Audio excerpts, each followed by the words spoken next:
The twilight years are the best years of your life. But you might not know that if you're just watching TV. Hi, I'm host Chris Christopher. And I'm Neil Scheinfeld. Getting older offers insightful commentary and wisdom to those of you enjoying your last years. We understand you have, at best, 4 more years left. Getting older shows old people, not unlike yourself, doing things exceptionally better than you. Drop us a line to be featured on the next episode. And do it quickly, sooner rather than later. Time is a precious thing, and so is tuning in to Getting Older.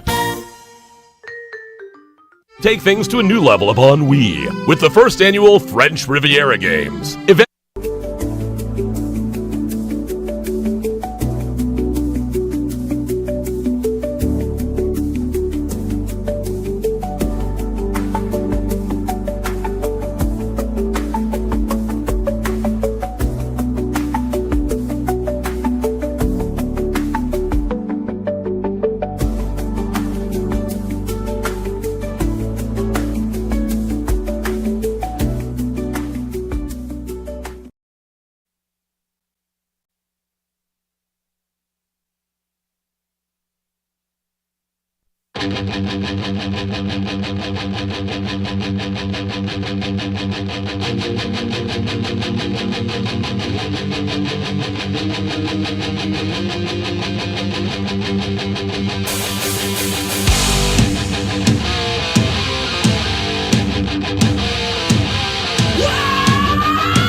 Welcome everybody to another Owen and Dirt Pop Culture Radio Show. I am here for Owen.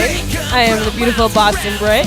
Across from me is the Dirty Dirt McCoy. Yes, sir. We are having a Dirty Boston show today.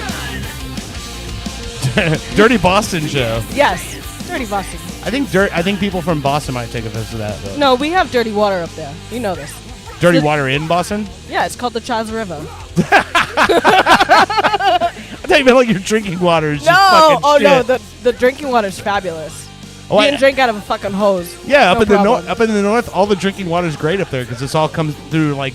It's when you get down here and like you have wells and all that other shit where you're like, fucking water smells like rotten eggs. Have you had that? I've had a house with a well and I was like, yeah, what is that this? sulfur smell? Yeah. I remember taking a bath in it and I was like, this is just weird. I feel like I'm still dirty. Yeah, it's weird because I remember in our house, like when we moved in Apopka, it was like we didn't have like city water; it was all well water, and you had that rotten egg smell for a while. Then we got a fucking like water softening system on the house. Mm-hmm. I remember going in the shower and I was like, I feel really slippery. Like I don't know what this is, and I was like, oh, that's called like no fucking hard metals in your water. That's what it feels like. It feels like, oh shit, is this what clean feels like? It's like not fucking being pulled out of the yard no more. Exactly. Well, it is, but it's going through a fucking system, Yeah. Oh, man. So, first time that you and I have fucking, like, rode the fucking helm ourselves. Exactly. And speaking of Apopka, normally when the guys are here, we do the whiskey. And I know you don't like whiskey, so I got this. And what I'm holding up here in front of the camera, this is Simply Spiked. Now, here's the thing about Simply, and when I saw this, I remember when it came out, I don't know, about a year ago. Are you familiar with Simply Juice Company? Like, when you go to grocery shop, you see Simply Orange and Simply Lemonade, right? Well, you know what's interesting about Simply? It's from Apopka, Florida. No. The juice company, yeah. You drive past that shit every fucking day, and you don't even know it. It's right off Orange Blossom Trail in Apopka. Simply. So now, Simply...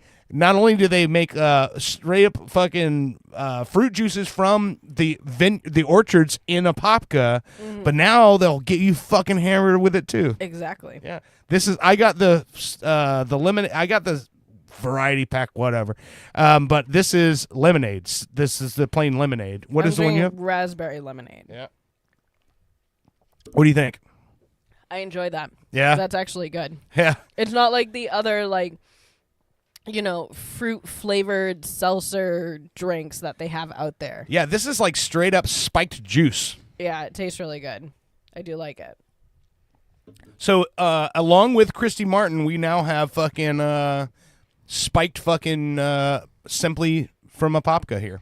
I think they said it's actually brewed in Milwaukee, obviously, because it's a fucking a malt beverage, but it's simply the juice comes from Apopka. So there we go. Apopka's getting you fucking drunk. Thank you, Apopka. Yeah. So I know you've got a fucking list of stuff you want to talk about. Yes. We've got some stuff we're going to talk about. In the second segment, we're going to have fucking Fritz on the air talking about his show coming up on Friday, the Halloween night show. But a couple of months ago, we did a show at Austin Coffee. Which, oh my God, they were so nice there. Yeah. And that key lime pie. To die for. To die for. So the reason we did the show there was because they were dealing with a bunch of stuff with the city. The city was trying to take over the property, trying to shut the business down, all of that sort of stuff. Tonight is the last night for Austin Coffee in that building. Okay. And they need a bigger parking lot, I'm telling you. Yeah. So with all the struggles with the city was trying to get him to relocate. That business doesn't make a whole lot of money. So it was a struggle to try to find a way to keep the business alive, to survive. And, my brother worked there. Fritz worked there. I ran open mics there for years. All of the musical stuff that we did. Post Records, that was our home office when we first started the record label, fucking 20 years ago. So the business it has survived. Yeah. Here's what's fucking crazy about it. So I remember telling you guys, I used to stand up there. I used to the comedy nights, the open mic nights, all of the fucking shows we played there. Yeah. I-4 Fest every July 4th, big festivals and stuff. So the business has, as they said, transferred ownership to a younger ownership group, right? Mm-hmm.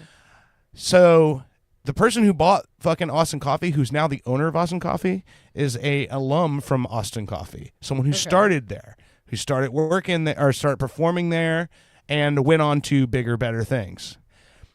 Preacher Lawson is the new owner of Austin Coffee and Film. No. Yes. My goodness. Preacher fucking Lawson. That is crazy. Yeah, runner-up on America's Got Talent twice, America's Got Talent champion. My God. BET comedy special. Yeah. Nationally touring fucking comedian. Preacher Lawson stepped in, bought the fucking business, and kept it alive. Hey, and put them into a new location. That is amazing because, I feel so bad seeing so many like mom and pop places going under because of what's going on in our country. Right. And I mean, everything's getting more and more expensive. I can only imagine how it is to like food and beverage costs and then labor costs and renting a building and stuff like that. Oh, yeah. I can't even like. And that property, they're right on Fairbanks in downtown Winter Park. Like, which those of you who are in this area, Winter Park is a very high shelf community. A lot of really high end businesses there.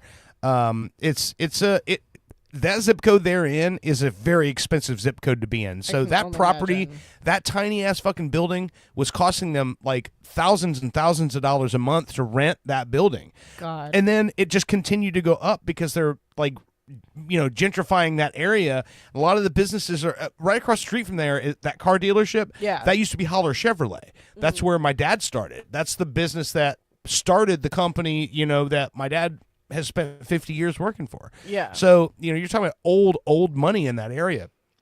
And for them to exist for 20 years like they did in that same spot was a testament in itself. Yeah. And the community that came behind them, the artists and the poets and the musicians and the comedians and everyone who, Matt Ills, Monday Night Raw, that was his gig there. It was never in any place in this town did we have a Monday night open mic for hip hop where he would literally have a DJ on stage, sign up, go up on stage and fucking freestyle some shit.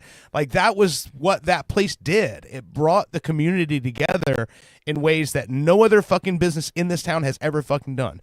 And the fact that they're still surviving now, they're going to be in a new location on Fairbanks, just a little bit up the road, and all because Preacher Lawson decided to step up and said, I don't want them going under. Well, they shouldn't. I mean, to make that many artists in so many different ways and like bring a community together in so many different ways, nothing like that should ever be lost. Right. It really shouldn't. And it's sad when something like that is lost, I remember when I was younger and I worked for different companies up north, one of the places that we did a load in, load out was a place that everybody went through. Good Charlotte went through there. Oh, yeah. Like, you know, so like all these big names that are now today, like some of them aren't around anymore, obviously, but they went through there. Yeah, that's a place that they kind of cut know? their teeth, you know? Exactly. It's one of those venues where it's funny that, so unrelated to, but similar, last night, you know, Seafood does their like food and wine thing, and they have like live events and live bands that play and everything. Hoobastank played last night. Oh my God. You remember Hoobastank? Yeah. Funny story is, first time we ever headlined Hard Rock Live, 2002. I've got a full video, like 3-camera shoot of that show, right? Well, every time I would go with the mic to the far corner of either side of the stage, that's where their LED wall was at. Yeah. And Hoobastank was playing the night after us. So every time I would go to the fucking side of the stage, behind me, it was just this giant fucking LED advertisement for Hoobastank. And it's all over the video. And so it ended up becoming a joker's like, oh yeah, our show was the opening show for the Hoobastank show the night after. So when I saw that, I'm like, oh, they're still around. That's fucking great. You know? Well, that's what I love to see, like, even at Universal or Disney at Epcot. When they have their, you know, certain festivals and they have certain people come in. Yeah. Like, you see names that you haven't, like, heard about. And I think Boyz II Men was somewhere at some point this year or maybe last year. It's just amazing to see that some of these groups can still come back and, like, come and do these shows, you know, and still be around. It's funny that, like, the way shit happens now, we're in an era right now where all the stuff that you and I grew up with, maybe, I'm sure that you grew up with some of the stuff I grew up with, but for the most part, the 90s are nostalgia. Yeah. And it's like, it's, you know, I'm listening to like music on you know, Real Radio now is doing all these, you know, 90s music weekends. Yeah. And so like I go to the liquor store today, the grocery store to get this stuff, and I'm on the way back home, and they're playing Mary Moo. You know, Mary Moo. And I'm listening to that, I'm like, God damn, this song is 30 fucking years old. Like, it's crazy that when I was a kid, it was like, oh, all, you know, the oldies station. That's what our music that we grew up on is now. So I kind of feel like it's like whenever I would see, like, you know, the Disney events or whatever on television, and they would have like, you know, Chubby Checker and the Beach Boys and all that. That's the same thing as having fucking a Pearl Jam. Yeah, you know what I mean? Exactly. It's just crazy how that shit is. Like, everything has changed to a point where we're like, you know, we're just like living in a fucking alternate reality where we're we old. really are, because I mean, they have those reels on Facebook, right?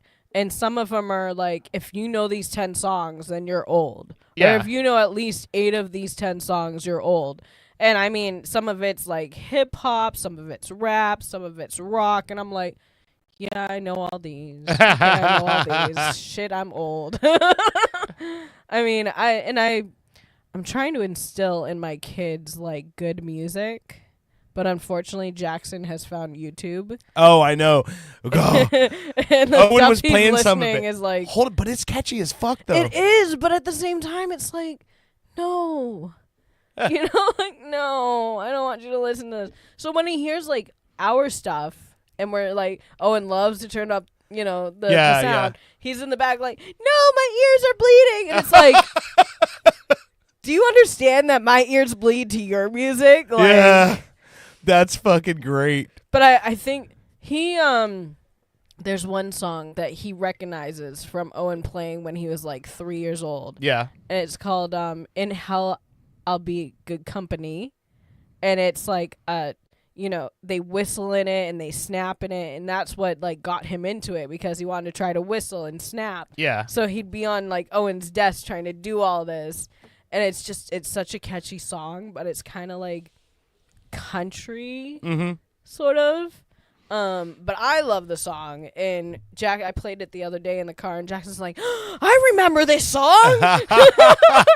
And he's back there like, I just like, you know, so just this week, like we've talked about like these rewards points that I build up through work and all this stuff, and so I bought a new pressure cooker and shit, and I had some extra points to live over, and I'm looking through the stuff on there, and I ordered a copy of the Deftones album Around the Fur on vinyl. Oh my and God. I'm like, that fucking record is so fucking dope, and I'm like, holy shit, that came out in 1998. Oh my God.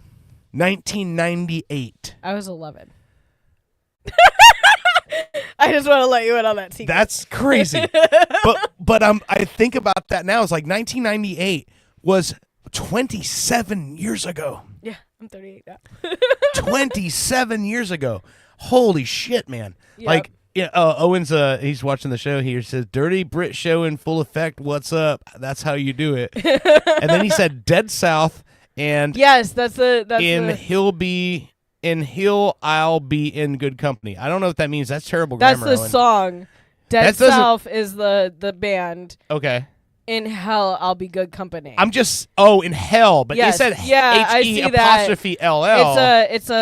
It's something that happened to the way he put it in. Like when he. When did it start doing that? Is it showing the comments on the screen now? Yeah, I can. Well, I can barely read them, but I see them.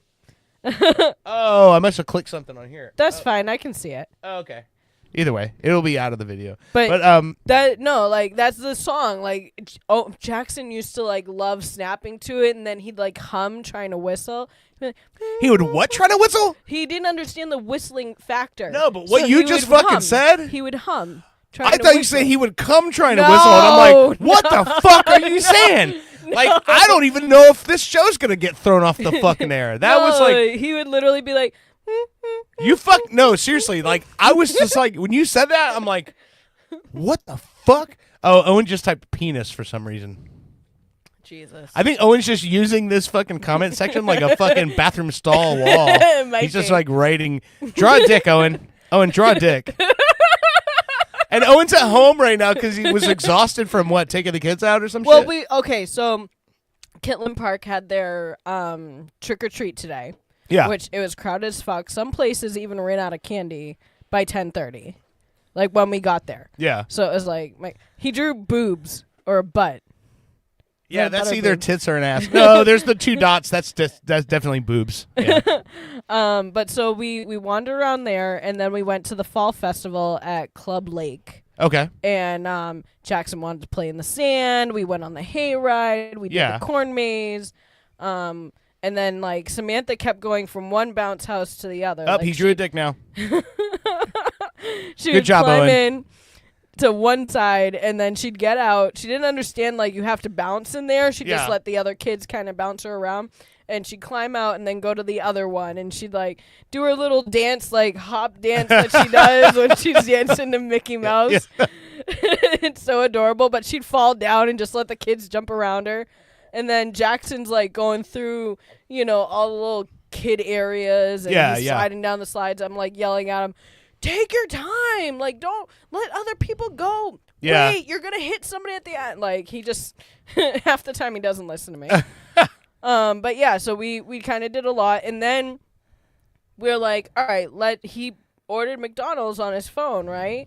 Yeah. And as we're coming back from Club Lake, some douchebags, probably playing on their phones while they're driving, not paying attention, rear end and smashed up like a car, real good. Man.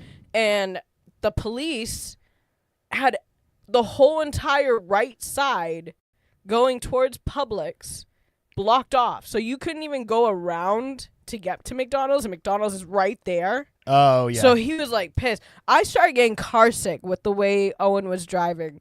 I literally like opened the window on the way back to our house because he was like, "Stop, go, stop, go." I was like, "Oh my God, I'm gonna get sick right now in this car. I don't even want the food at this point." So he canceled that. Took us home, made the new order, went to the other McDonald's by Home Depot, and it was just like, "I'm done with people today. I can't fucking do it." I'm like, all right. Next time I'm driving. That's I fucking mean, great. I drive a little crazy, and I get mad at people as well. Like, I can't get out of our community without yelling at somebody or flipping them off. You on the patio just now, you just told us a whole fucking story about you fighting with people. Well, Dude, the was fucking like girl Halloween. told me that I'd pushed somebody who weighed 200 fucking pounds and was as tall as Bushy off a fucking curb into a moving car when I was like 87 pounds and 5'2". That shit ain't and you're happening. saying that that did not happen. No. Not whatsoever. And then she tells me I can't walk back to my house and she sidecocks me. Like, no. Sidecock. Yeah, she literally like didn't even turn her body with the punch she threw. And she got me in the face. My phone went flying in some grass. I punched her in the stomach. Her friends ran away. And my friend Maria is standing there like, what the fuck happened? What's going on? I was like, you didn't see me get punched in the face? Like, what are you doing? You're supposed to be my bodyguard. You outweigh me. You're 5'7". She's 5'7". You could have easily taken her. Like, come on now. But the thing was funny to me is like you said, but your exact words were you go, I'm fucking 5'2". No, I'm sorry, let me say that. I'm fucking 5'2". I've been 5'2" my whole fucking career. Yes. My whole career. My whole fucking career. So my your whole fucking fighting career, my your whole career, fighting career, yes. your whole fighting career, like your fucking career as a fucking athlete, you've been 5'2". Well, And yeah, Owen's saying it wasn't me, it was the traffic. She's exaggerating. See, now Owen knows. Now Owen knows what it's like being the one at home listening to the show, going Exactly. Yeah. No, but you should. Okay, so when we went to Tennessee when he had to work, and he was like, "Oh, we'll make it a vacation as well." yeah. All right, this motherfucker, right? I tried to tell him, like, I love long drives. The traffic does not get to me on a long drive because Okay. I'm like, I know that it's a long drive. So I Yeah. don't mind driving around trucks. I don't mind Yeah. the fucking traffic. Like, I'm cool. This motherfucker here, when he's driving, it's like, he wants to get there. I get it. But at the same time, you are literally like, you act like I'm, a bad guy when I'm driving or when he's driving and I'm swearing at people. This motherfucker here wants to like jump out the window, smash into people, go 90 most of the time. I'm like, I love you, but my God. My God, you act like I'm a horrible driver and I'm angry all the time. This motherfucker over here with traffic after no, he's as bad as I am when it comes to the road rage in traffic. That's fucking awesome. Like, I'm so ready. Like, if we want to go up to Massachusetts, like, man. for a little bit. Dude, listen, first of all, I've said multiple times on this fucking show, and I've said multiple times to everyone who's ever fucking listened to me talk, Boston's my favorite fucking city in the country. Yeah. I love Boston. Exactly. And just the fucking idea of seeing Owen in Boston, Yeah. that's fucking hilarious to me. Not only is it hilarious, it's intriguing. I want to know what's going to fucking happen when Owen gets up in Boston. With Boston Brit. Yes. Yeah. It would be crazy. Oh, man, It'd I be can't great, fucking wait. but it would be crazy because I drove up there once with a guy I was dating. And Yeah. he told me he was going to let me drive. Yeah. Mind you, I have insurance for my own car at that point in time. Yeah. He would not let me drive because he was the dumbass that bought the extra insurance. He said 90 miles per hour is reasonable. He's the dumbass from South Carolina who doesn't Owen realize. is? No, Okay. the guy I was dating. I just thought you were talking about Owen being a dumbass again. No. So. That's a common theme, so I can't. I'm not wrong for thinking that. But I told him, like, let me drive when we get to New York and Boston because it's going to be crowded and I'm going to understand how the fuck you got to drive around there. Never let me drive once. I was like, you've got to be kidding me. And it's because he's like, well, I didn't get insurance for you. I already have my own fucking car insurance because you're dumb enough to fucking pay the extra $250 for car insurance. Yeah. You're just a fucking idiot. Your own car insurance rolls over to that shit. Here's what I want to see. I want to see Owen. I want to walk with Owen through the streets of Boston, and every time he sees a guy in a Red Sox hat, you just go, "Hey, fuck the Yankees!" And then you guys fucking high five, you hug it out, and you move to the next fucking street, the next fucking street lamp, and you see another guy in a Red Sox hat, and you just go, "Hey, fuck the Yankees!" And you make friends all over the city just by 100%. saying "fuck the Yankees." That's Exactly. Yeah. I think I think Owen would get fucking drunk with power. Yeah. In a situation like that. Oh, yeah. 100%. 100%. I told him, like, I want to go up there for, like, maybe September area. Yeah, Into yeah. October, so that Oh, way yeah. you can see the changing of the foliage. You gotta take video of all of this and get Owen into a fucking proper pub. Why for a wouldn't you fucking just Guinness. come with us? Well, because it depends on when it is. Like, you know, I've It'll certain probably be next year. next year. Okay, we can plan that. It's far enough ahead. We'll Oh my fucking god, do what it. did he say now?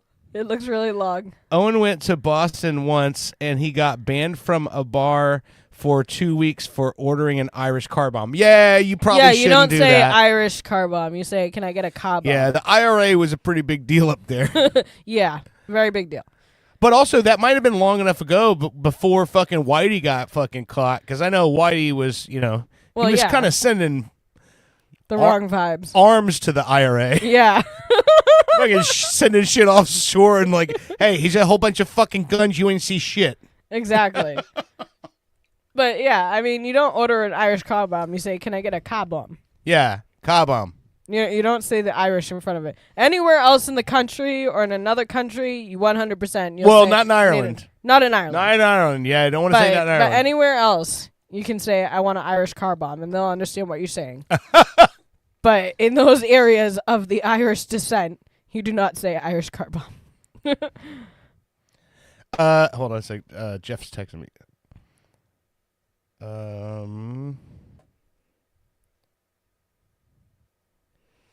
Okay, he's got food showing up. So so we'll do this first segment, and then we'll catch him in the second. That's the thing is that the Halloween show. That's what Frisk wants to talk about. That's a big deal for him. Okay. So you know what? Let me tell this story because I don't know if I know you haven't seen it. I don't think you've seen it.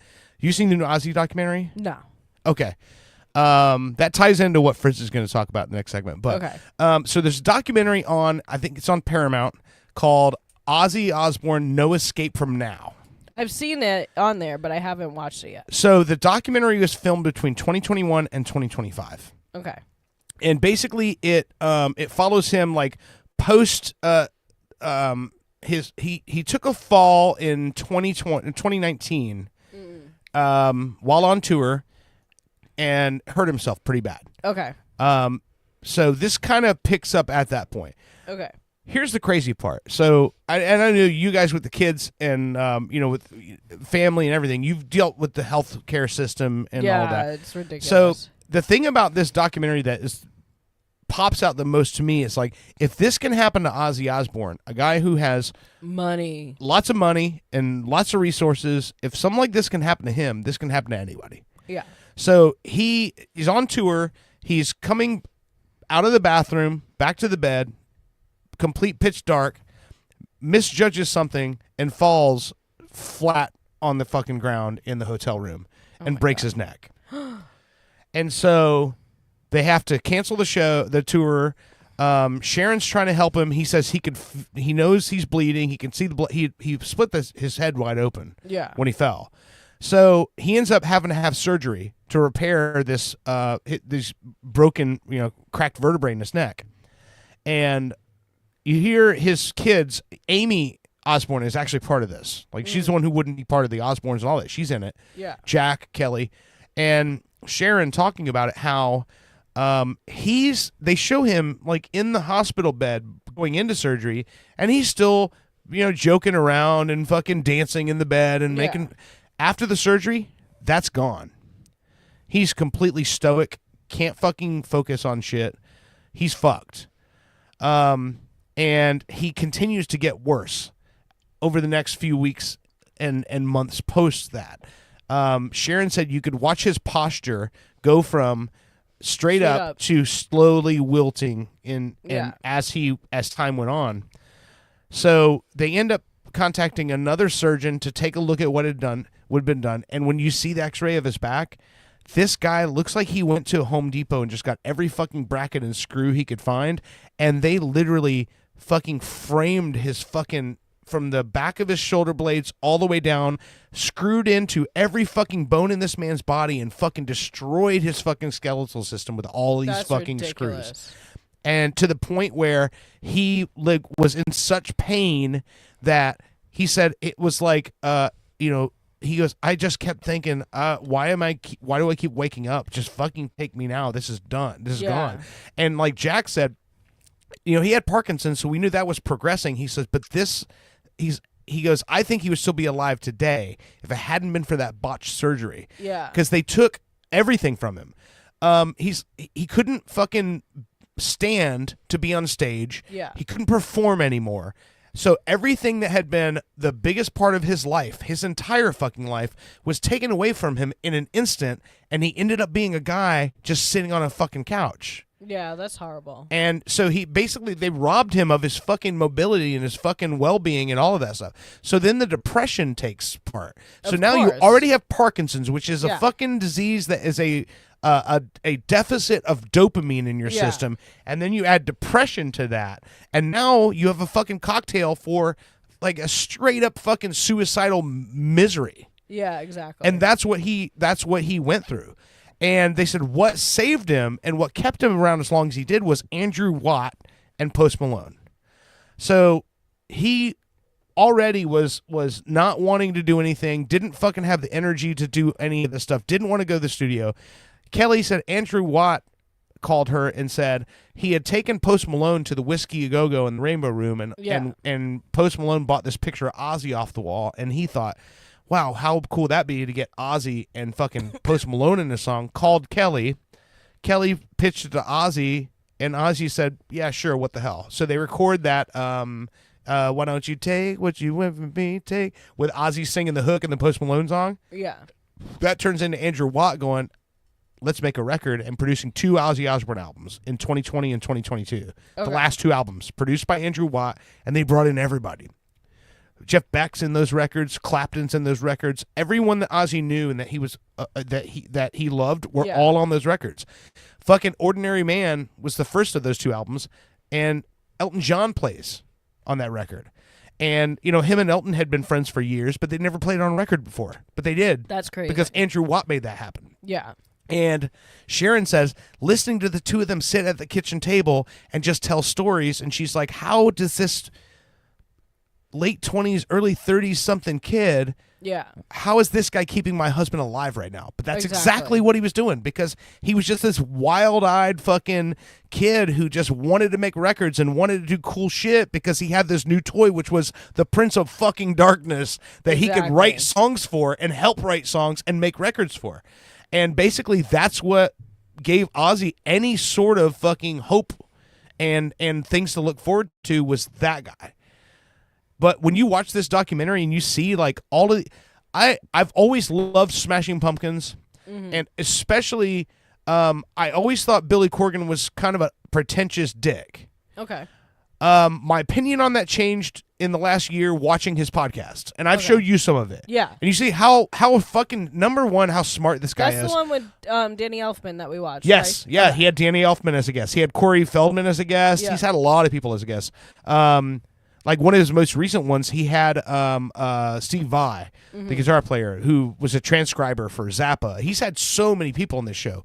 But one thing I love about it is that you see him and how tuned in he is to when he interviews people, and how I mean, invested he he gets in telling the Danny story. Elfman about like what you've done for movies and stuff like that, and all the shit that you like do music for, and Yeah. I mean, he was building him up, like telling him like people love you for this, and this. Yeah. Like that's what you're known for. And you hear Danny Elfman say the first time he went on stage when that solo tour a couple Yeah. years ago, he didn't think anyone was going to want to fucking listen to him. I would love to listen to Danny Elfman. How all the crazy is that, time. though? That a man who has that body of work Yeah. said going out on stage, she's like, who the fuck wants to hear me do this? Exactly. He was headlining Coachella. That's what it was. Yeah. He was headlining Coachella, and he's like, why the fuck am I headlining Coachella? He's like, Exactly. nobody wants to fucking hear me. And he goes, and then the audience made it very clear to him. And I think that's what Billy Corgan said, was the audience made it clear to you where you stand. Exactly. But sometimes you have to have that. Yeah. And so Billy Corgan is involved in the final show, the one back to the beginning, the one that we watched here before the show. Yeah. And Billy Corgan is talking, and then he just fucking starts bawling while he's talking and saying how if a weird fucking kid from Illinois can get these fucking records and listen to them in his parents' basement while they fight upstairs, and I find solace in this record, and this man made me feel like I'm not alone in this world. He's like, then then that's all that matters. I mean, and that's he's like, what- and that's why I'm so proud to be here today. And That's when you what see Ozzy him, was for Yeah. a lot of people. Yeah. I mean, he's like, he really is that. And I mean, mind you, I'm not like I wasn't in the era of Ozzy. Like I listen to Ozzy. I do Yeah. like his music. yeah, But for me, it would be like Eminem and Pink yeah, were the two that I listened to, especially going through a divorce. Pink came out with Family Portrait. And that kind of got me through some of my depression with what was going on between my parents or what had gone on between my parents. right, You know, just to get out of like, okay, your parents are fighting and yelling at you because you know, spilt milk. yeah, Like, yeah. you know, okay, this isn't why your father left, but you think that it is because that's what you're blaming yourself for at that point in time. Yeah, and you know, piggybacking off of that, of what you said, is I was just having a conversation with a friend today about Taylor Swift, and it's like I have my issues with Taylor Swift as a person and as a business and what Yeah. her family. But the thing is, I 100% know that there are people walking this earth right now that would not be if it hadn't been for her music. Exactly. There's people who fucking were saved from suicide because of something that they heard in her music that made them have hope and made them feel like tomorrow's going to be better. And so that's why I don't talk shit about artists and about music on this show. And I try not to in my everyday life, is because you never know who is saved- listening Yeah. when you put your shit out into the world. Exactly. And you never know who is, and you know, you look at a guy like Ozzy who is like, he says, you know, a shit street kid from Birmingham. He's like, I'm listening to the radio and I'm hearing saying, if you go to San Francisco, put flowers in your hair. And he's like, I don't have fucking shoes on my feet. Yeah. And he became an icon for working class people all over this fucking world, and he stayed humble and he never fucking felt like Ozzy Osbourne. He was I'll still tell you, just that fucking kid from I Birmingham. loved watching the Osbournes. Yeah. That was one of my favorite And when you see shows his to kids watch. fucking Yeah. growing up rich and having all these, and you see Yeah. him just going, oh, you're all fucking mad. Exactly. Like, I mean, I can't tell you how many times, like, watching Jack struggle through his alcohol problems and, like, Yeah. Kelly with her weight and Yeah. stuff and watching that, like, him with his neighbors and everything. I was like, my God.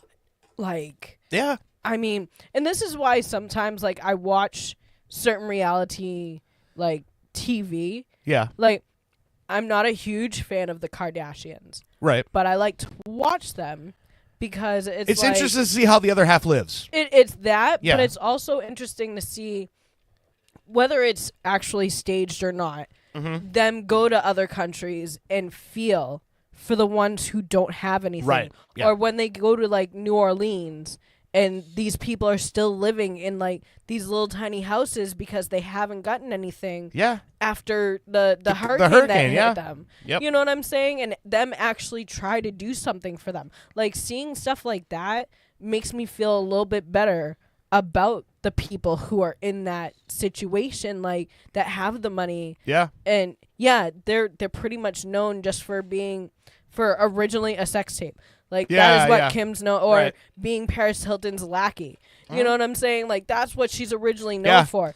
But now she's gonna be a lawyer. Yeah. You know, and she's trying Working to, for the fucking Innocence Project. Exactly. Yeah. Like to see somebody who literally most people think are like, well, you know, her ass is too big or it's fake or her boobs are like, I understand, yeah, a lot of her face might be plastic surgery, but Yeah. at least she's doing something to give back to Right, the world. exactly. And you know what? I think from that whole like early 2000s generation of like the socialites and stuff, I think a lot of the naysayers have been proven wrong in this. Exactly. Because Paris Hilton built, not only did she build a fucking brand, but all those fucking dumb jokes and all that shit that's been said about her, like she built a fucking brand. And when you look at her Yeah. now and you're like, that fucking bitch bossed her shit out. Mm-hmm. Everyone who had anything negative to say about her can go fuck themselves because it doesn't matter to her. Exactly. She literally, how many of us didn't have a time in our fucking early 20s where we did dumb shit and we drank too much Exactly. and we partied? Exactly. It's just that they did it in front of the whole fucking world. Yeah. But you look at them now, look at Lindsay Lohan. of all the shit that people talked about her. And look she's at what coming back in her career now. She is making a return where you're looking at her and going, oh, you mean she's a 30-something mother that's a normal fucking person and she's got her shit together? I mean, that's because when you're 20, you do dumb shit like that. And that's the thing that nobody seems to get is like their life is literally on camera nonstop. There's nowhere you can go without being filmed. There's nowhere you can go without having paparazzi take a picture of you. One of my favorite artists of all time is the Beastie Boys. I love the fucking Beastie Boys. I love everything. I love their career arc. I love how they changed and they evolved with the times. They were always innovative. They was always doing something new. And one of my favorite quotes from any celebrity ever is Adam Horowitz, Ad Rock from Beastie Boys. Mm-hmm.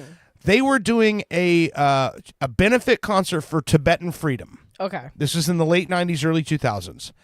And an interviewer from BBC said to him, who are you to be telling any government or any group of people what to do? You're the guy that wrote the song Girls and Fight for Your Right to Party. Okay. And Adam Horowitz looked the man in the eye and said, I would rather be a hypocrite than the same person I was 20 years ago. And I'm like, motherfucker, stamp that shit, put it on fucking wax. I love that quote. I would rather be a hypocrite than the same person I was 20 years ago. It's so we all true. fucking grow and we change and we learn stuff. We find out things we didn't know. We find out that some of the things we were told growing up aren't true. We find out that a lot of fucking bullshit has fucking filtered into our fucking consciousness that's not real. Exactly. And we have to find our way in this world. And you grow and you go, you hear a story from a person and go, oh shit, you were in Katrina? Yeah. Tell me your story. Exactly. You know what I mean? Exactly. You meet people and you talk to people. I know Henry Rollins has said before, he said war would be impossible if people sat together at a dinner table and shared stories. It would be impossible to hate people if you just heard their story and got to know people. Like, you know?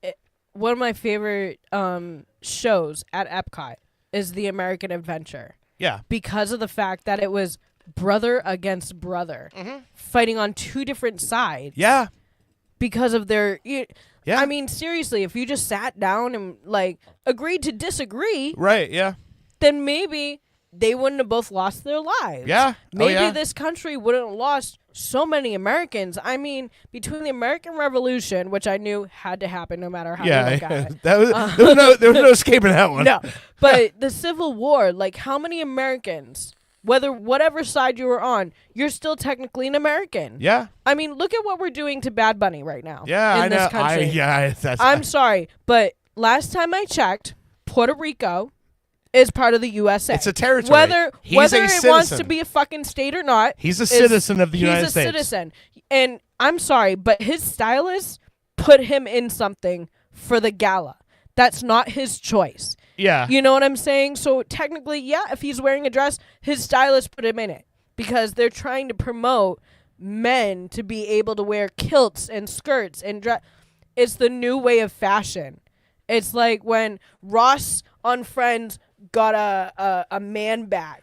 Yeah, you know what I'm saying? When Jerry Seinfeld had the puffy shirt. Yeah. It's like, all, yeah. You got to understand how fashion goes. And we should not be having Kid Rock, who's the biggest liar of his fucking life, when it comes to, oh, I grew up. No, you didn't. Yeah, but hold on.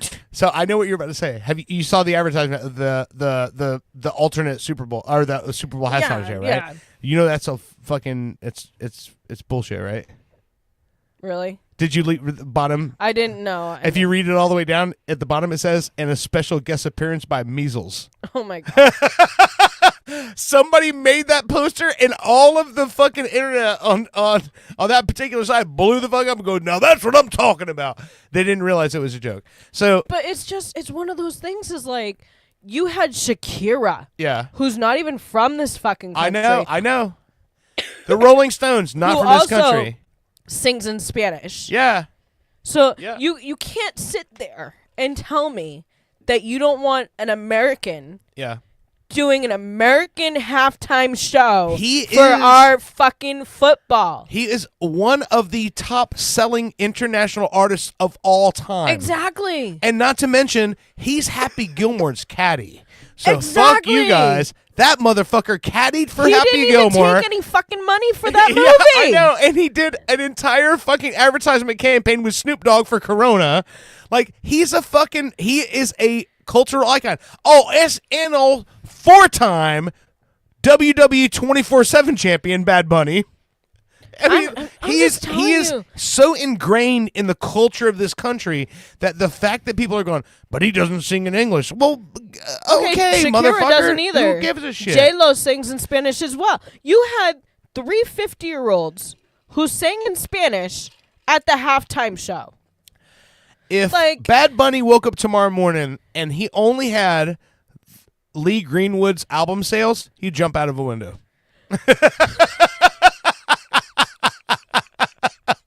But okay, look at Selena, Yeah. who's still remembered in this country, Oh, yeah. and she was American Mexican, Yep.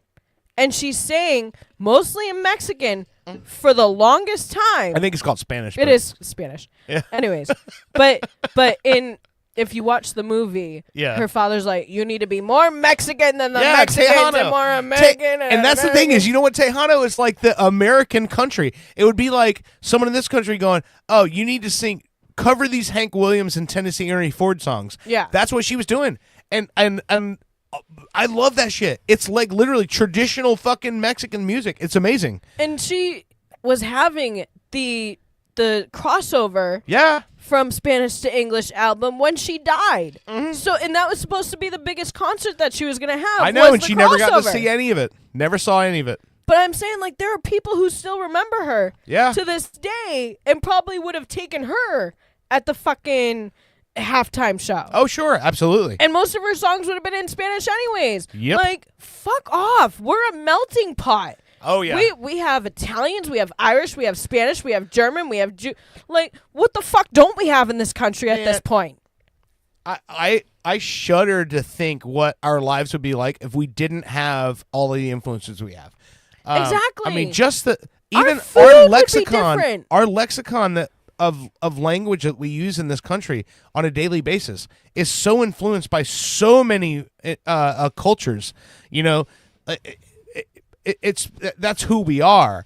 And what I think is so great about it is, and you know what, I'm gonna have to reach out to Minnie and get him back on the show in the next couple Oh, weeks. yeah. 'Cause me and him have had some conversations about stuff and that's going on now, and he's got some really fucking funny ideas. And the way that he's kind of addressing all of this is just like, you know, if the normal American looks at, I guess you'd say the basic American looks at the Bad Bunny show and goes, "Oh, this is an attack on ICE," and he goes, "That's kind of that kind of tracks with Yeah. what's happening in this country." He's like, because people who aren't illegal aliens are getting rounded up by ICE and shipped out of the fucking country, and then we get halfway to El Salvador and go, "Oh, holy shit, he's a citizen. Let's send him back." You know? Yeah. So people don't know what the fuck they're talking about. They're being fed bullshit information and that already caters to the opinion they already had, and no one's listening to each other. I just think we'd be way better off if we, like you said, if we all sat at a fucking dinner table and just talked it out. I think we'd be in a way better fucking place. I've been trying to tell my mother for like years now. And I almost say this to like everybody. And ever since we started saying the happy whatever, that yeah. long fucking word Yeah. that Target came out with. Oh, yeah, to, yeah. to celebrate I get it. Because you don't want to offend people. The word that I say, offend. Now, you literally like it's like the late 90s, early 2000s was when everybody started getting offended by everything. Mm-hmm. And that's the thing that I don't understand, because if you listen to 80s rock that people still love nowadays, yeah. a lot of that shit's offensive. Oh, sure. If you listen to early 90s She's rap. only 17. Exactly. Yeah. Or if you listen to early 90s rap, Yeah. a lot of that shit's offensive. Yeah. Some of the stuff that we still dance to Yeah. is fucking offensive. Yeah. And more offensive than what the shit's coming out nowadays. Yeah. And you want to be offended by Bad Bunny or Yeah. I'm sorry, Jared Leto dressed up as a fucking cat. Yeah. Okay, Yeah. a fucking cat, and he dresses in kilts constantly. Yeah. So if everybody can fucking love that motherfucker, Yeah. you can love Bad Bunny as well. Yeah. That dude is fucking hilarious, and I mean, just a good person. exactly. Just a good person. Like it That kills literally me. his whole life exists to make people happy. How Why can would- you hate somebody who literally Because his entire nobody MO in life likes- is just to make people happy? Nobody likes anything different. Yeah. That is like if you don't follow the status quo, and this has been a problem like for decades, maybe Yeah. hundreds of years. Nobody likes change. Nobody likes going away from the status quo. I Tom get Waits that, but- said the worst thing to be in America is poor, broke, or different. 100%. Yeah. Oh no. It said 100%. poor. The worst thing in the country in America to be is broke or different. Yeah. But I mean, seriously, you get no help yeah. when you have bad credit. Even if you make millions and you have bad credit, Yeah. you can't buy a car. Yep. You can't buy a house. Yeah. They don't care that you can pay. You can't even get into I can a buy this shit rental. cash, but you won't finance me. Yeah. You can't even get into a rental Yeah. because of your credit's credit, yeah. horrible. Like that's ridiculous. Oh yeah. That's absolutely ridiculous that we've come to that in this country. And then on top of it, if you are poor but you make so much money a month, Yeah. but you still have to pay these large bills, you can't get food stamps. No, You yeah. can't get like how does No that assistance, fucking make yeah. any sense? Yeah. It's yeah. It's just the slide scale is slid off the table. And listening to people like Ozzy, Yeah. Eminem, Yeah. Pink, Beastie Boys, Yeah. Nirvana, Yeah. I mean Rolling Stones, Metallica. If Nirvana that from can- the muddy banks of the Wishka River. If Yeah. that can all bring you out of the state that you're living in, Yeah. just even for 3 minutes. Yeah, just to fucking make your life better for that 3 minutes. I mean, seriously, we Yeah. need more of that. Yeah. And I don't think people in this country understand, especially when they start taking the funding from arts and schools, Mm-hmm. taking the fund, like, why don't we have home ec anymore? Half Yeah. these kids don't know how to fucking cook for themselves. Yeah. They don't know how to do their fucking laundry. I mean, I'm lucky that I had parents who were willing to help me out when it came to laundry and cooking. I mean, not everybody has that because you need 2 fucking incomes Yeah. to run a household. Oh yeah. So listen, I gotta pee really bad. So Okay. we're gonna take a break and we'll come back and we'll talk to Fritz a bit. But no, I think that's a great fucking point to make, and like I think that's very important for people to fucking to think about going into all of this. I mean, But- seriously, and also if listening to Ozzy helps you put out, the captions on. Fucking watch the Bad Bunny halftime show and watch how much fun he's having. And try to Exactly. have that kind of fun in your life. I mean, come on, it's gonna be like when Eminem was doing it with Dr. Dre, Snoop yeah. Dogg, 50 Cent, when all of them showed up, Mary J. Yeah, exactly. So this is Kendrick. Burn and Rain by Trey Bien. We will be right back. You're listening to Pop Culture Radio.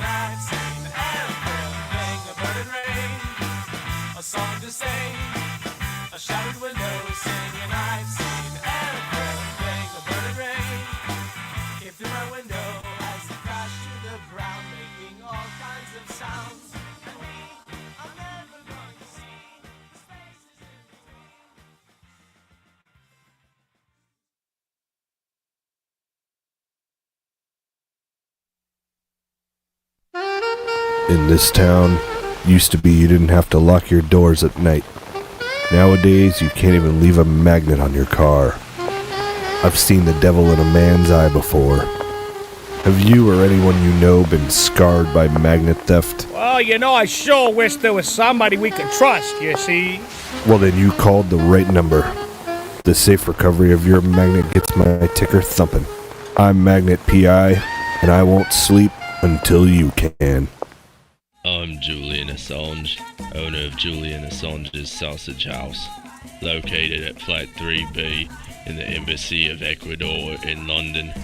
If you can't get enough of hundreds of thousands of leaked emails about banal topics of insignificance, at least fill up on me sausage.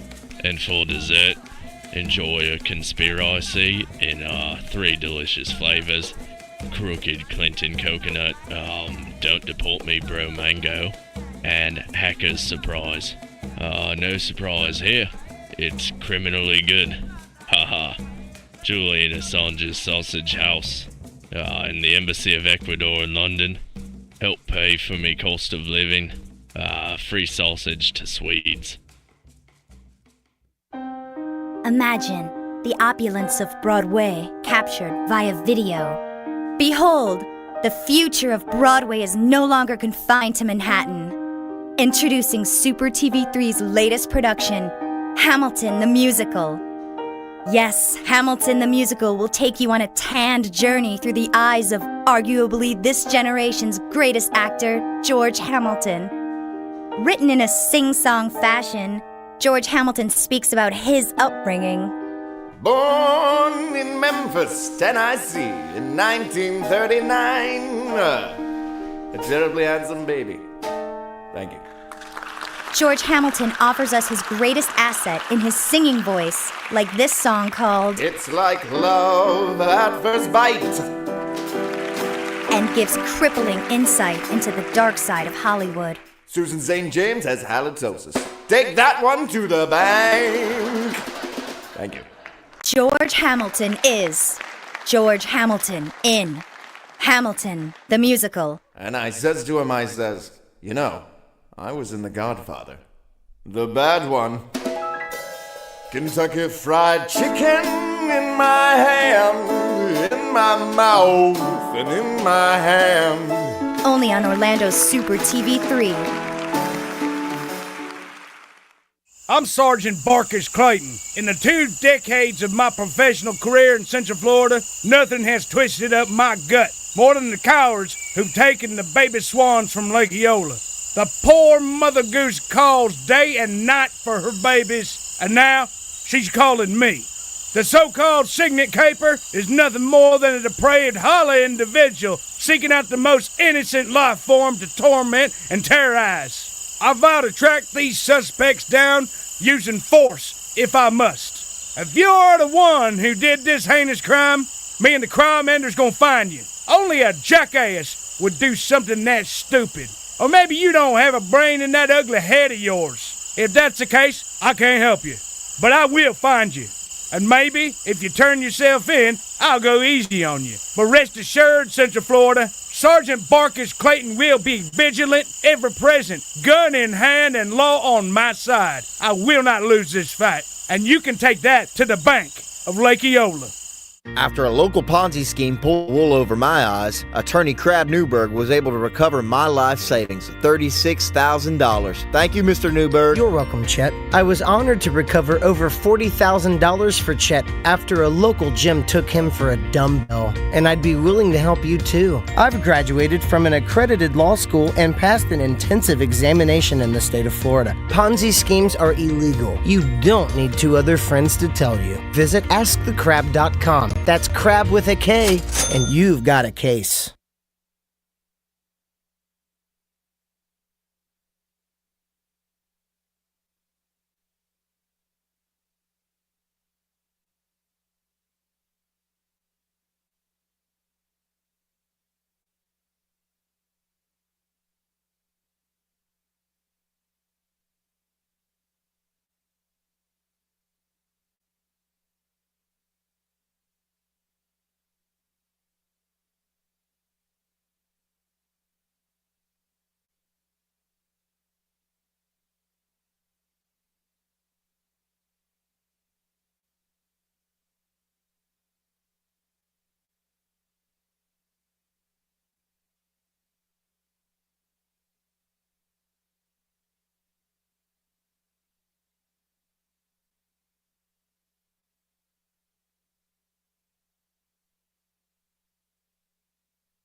After spilling a hot beverage on my pants, Attorney Crab Newberg was able to recover $14,000 for me. Thank you, Mr. Newberg.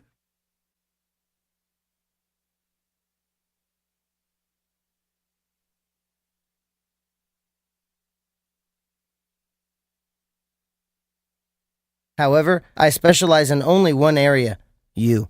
Go to AskTheCrab.com and see what Crab Newberg can do for you. With Crab Newberg, you've got a case. After my grunkle misdiagnosis, Attorney Crab Newberg was able to recover $140,000 for me. Thank you, Mr. Newberg. You're welcome, Valentino. I was honored to recover $140,000 for Valentino, and I'd be willing to help you too.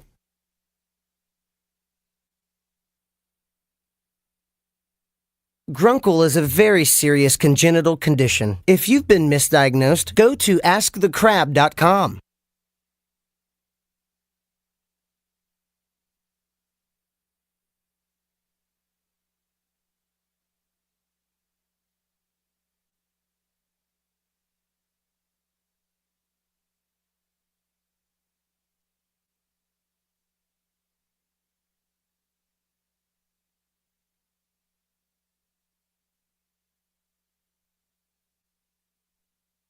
After being laid off, Attorney Crab Newberg was able to recover $2.1 million for me. Thank you, Mr. Newberg. You're welcome, Joe. I was honored to recover $2.1 million for Joe after he was fired from his job, and I'd be willing to help you too. I've graduated from an accredited law school and passed an intensive examination in the state of Florida. No one has the right to treat you like dirt, but if they do, I will make them pay. Simply go to AskTheCrab.com and see what Crab Newberg can do for you.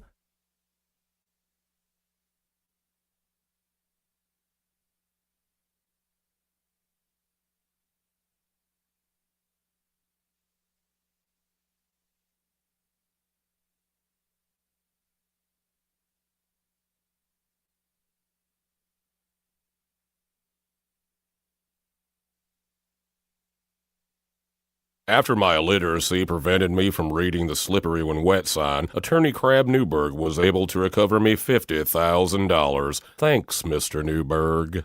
The twilight years are the best years of your life. But you might not know that if you're just watching TV. Hi, I'm host Chris Christopher.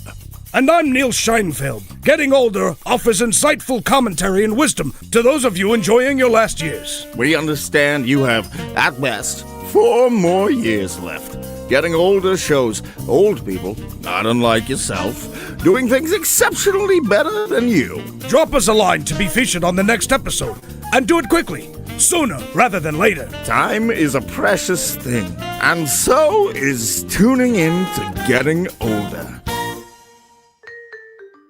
You've seen the phenomenon of making a murderer. Now it's time to go a bit deeper. Super TV3 now brings you Making a Shoplifter, the documentary tale of a man accused of an unspeakable crime. Hey, hon. I'm sad. Oh, yeah? No. You know, just try to think of the good times, huh? It's been 56 minutes. I still have to pee. Oh. Yeah, they let me go once. I've had a great pop since then. You know you're not allowed to have those sugar pops. No. WrestleMania's next week. Don't worry, okay? Your pops is taping it. Hulk is gonna make a comeback. He's just misunderstood. New witnesses. I saw him with the bag of buggles. I knew exactly what he's doing. Drama unfurled. I've worked here for 16 years and we've never had bugles. The riveting drama. Have you guys seen my buddy? What got the witch fingers? Been waiting for like 54 minutes. Evidence mishandled. Well, have you tested the evidence? We always test the evidence. Yes, but have you tested it for hot fries? We generally don't test for hot fries. I plead the fifth. Making a Shoplifter. Only on Super TV3. The Blackwell Building. Wednesday, 9:15 a.m. Why are you standing so close to the printer? The paper's so warm when it comes out. Oh, thank God. I thought I was the only one. Ugh, this place is freezing all the time. I know, right? So I'm not the only one? Ladies, if you have time to be standing around, you certainly have time to be working. Don't you have anything you could be doing right now? Yeah, like maybe have a core temperature of more than 65 degrees. It's so cold. I can't type. I don't know. It seems fine to me. I just get back to work. That's all I want. I can't. Someone needs to take charge around here. Someone needs to light a fire in this bitch. Give me the papers, Alice. Wait, what? Men are always telling women what they can and can't do with their bodies. Now they have a stranglehold on the AC. Hold on. The thermostat is right over there. Literally, I can see it from here. It's 20 feet away. I have no control over that. Oh, right. It's always somebody else, never you, Harold. Smash the windows! You guys realize this is a felony, right? My nipples could cut diamonds, Harold. Diamonds. Like, you're going to jail, or at least there's a hefty fine. Cold as hell, and I'm not gonna take it anymore! Did you know male-controlled thermostats are the #1 leading cause of workplace violence? Don't be Harold. Always keep your thermostat set to 82 degrees. It's the only way to stay safe. For centuries, humans have pondered their place in the cosmos, waiting for proof of alien life. Until now. Wow. Are you watching this? Hello, testing. Incredible. Incredible.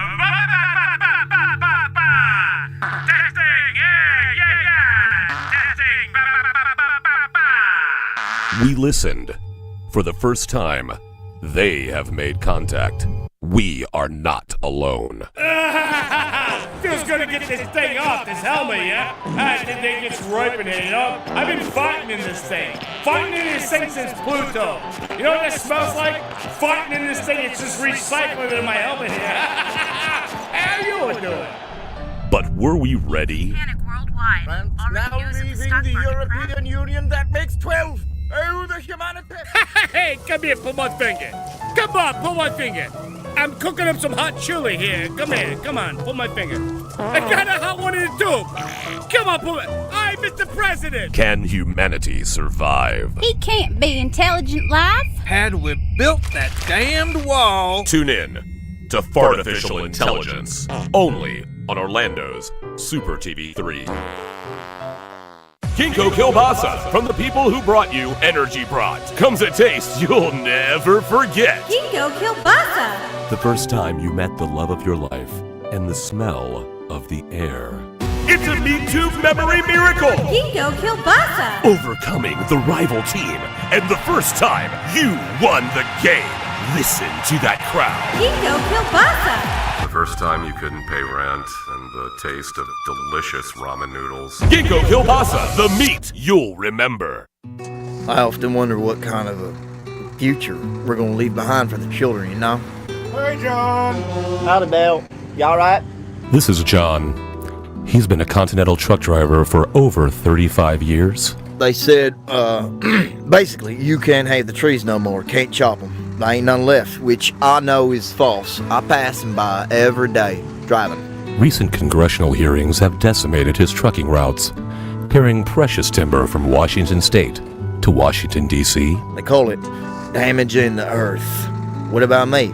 I need to feed my kids, and that's by driving a truck filled with lumber. The future concerns me right now, if I have enough money to feed my kids, yeah?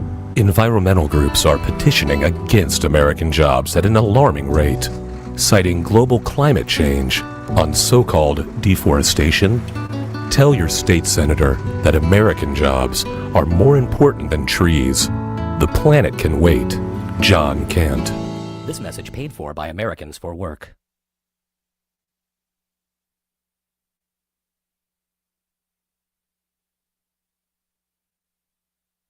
Have you ever seen a fuzzy caterpillar? They crawl along in a funny way, moving first the front part of their bodies and then the back part. Nature is full of surprises.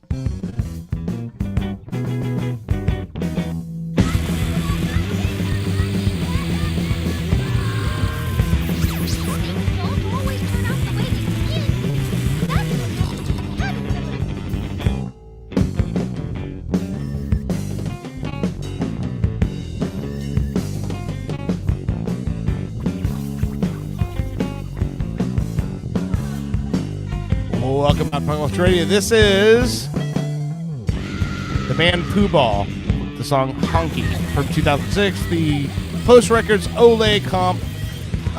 Fun fact, the single musician who made all of this is Max Schwartz, Dr. Moonstein, two-time champion of the Moog Circuit Bending Challenge in Germany, where they have all these, electrical musical engineers who come over there. They give you like a table full of like electrical devices that don't work anymore, and by the end of the weekend, you have to have a playable instrument out of it.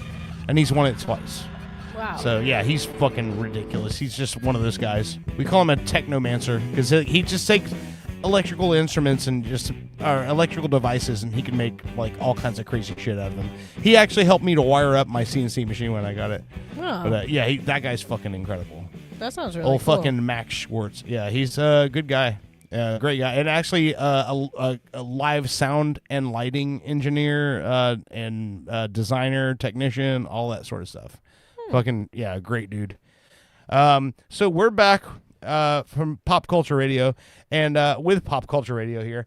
And we're about to get on the phone here with a friend of the show, someone who's been on quite a bit, happens to be my brother. And that would be Mr. Fritz from Real Radio 104.1, News Junkie, Phillips File, been around for a long time, and he has a gig coming up this Friday that it's a very close, I wouldn't say, it's a personal thing for a lot of us, especially considering what's happened in the last few months here with celebrities passing away and My God, it's been so many. remembering your fucking first concert, Exactly. and his first concert happened to be involved here. So Fritz, can you hear us? Yes, hello. Yeah. Hello, I tried to set you up a little bit because Hello, Brittany. So last segment we were talking about the new documentary, No Escape from Now. Have you watched it yet? I've seen half of it. Okay. And then I fell asleep, but it was just, it was a late. This week has been very busy, and next week is going to be busier. But it was just one of those let's put it on, and you're like, you're just sucked in. He's just such a charismatic dude. It's such a sad story, man. When you see Jack Osborne just basically lose it bawling, saying He was that the only normal-looking Osborne now.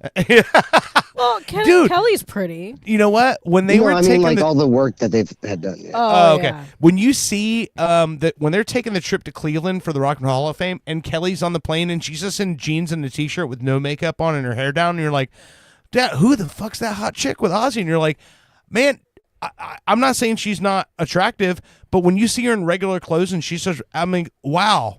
Yeah. She's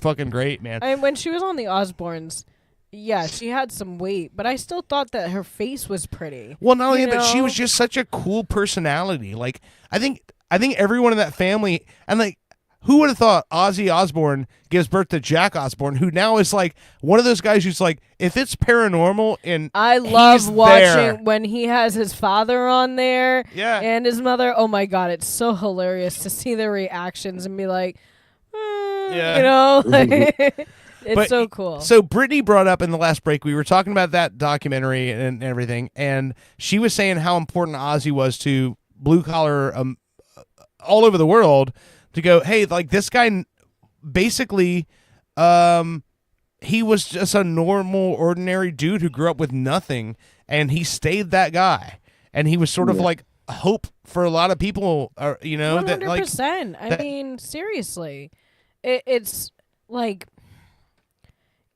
every generation has somebody, but Ozzy was that to so many different generations, not just one. With all his music, whether it was Black Sabbath or just him, it was like everything, and just to have that one person that could be that for multiple generations, not just one, but multiple generations, and take them out of their reality just for a little bit with music.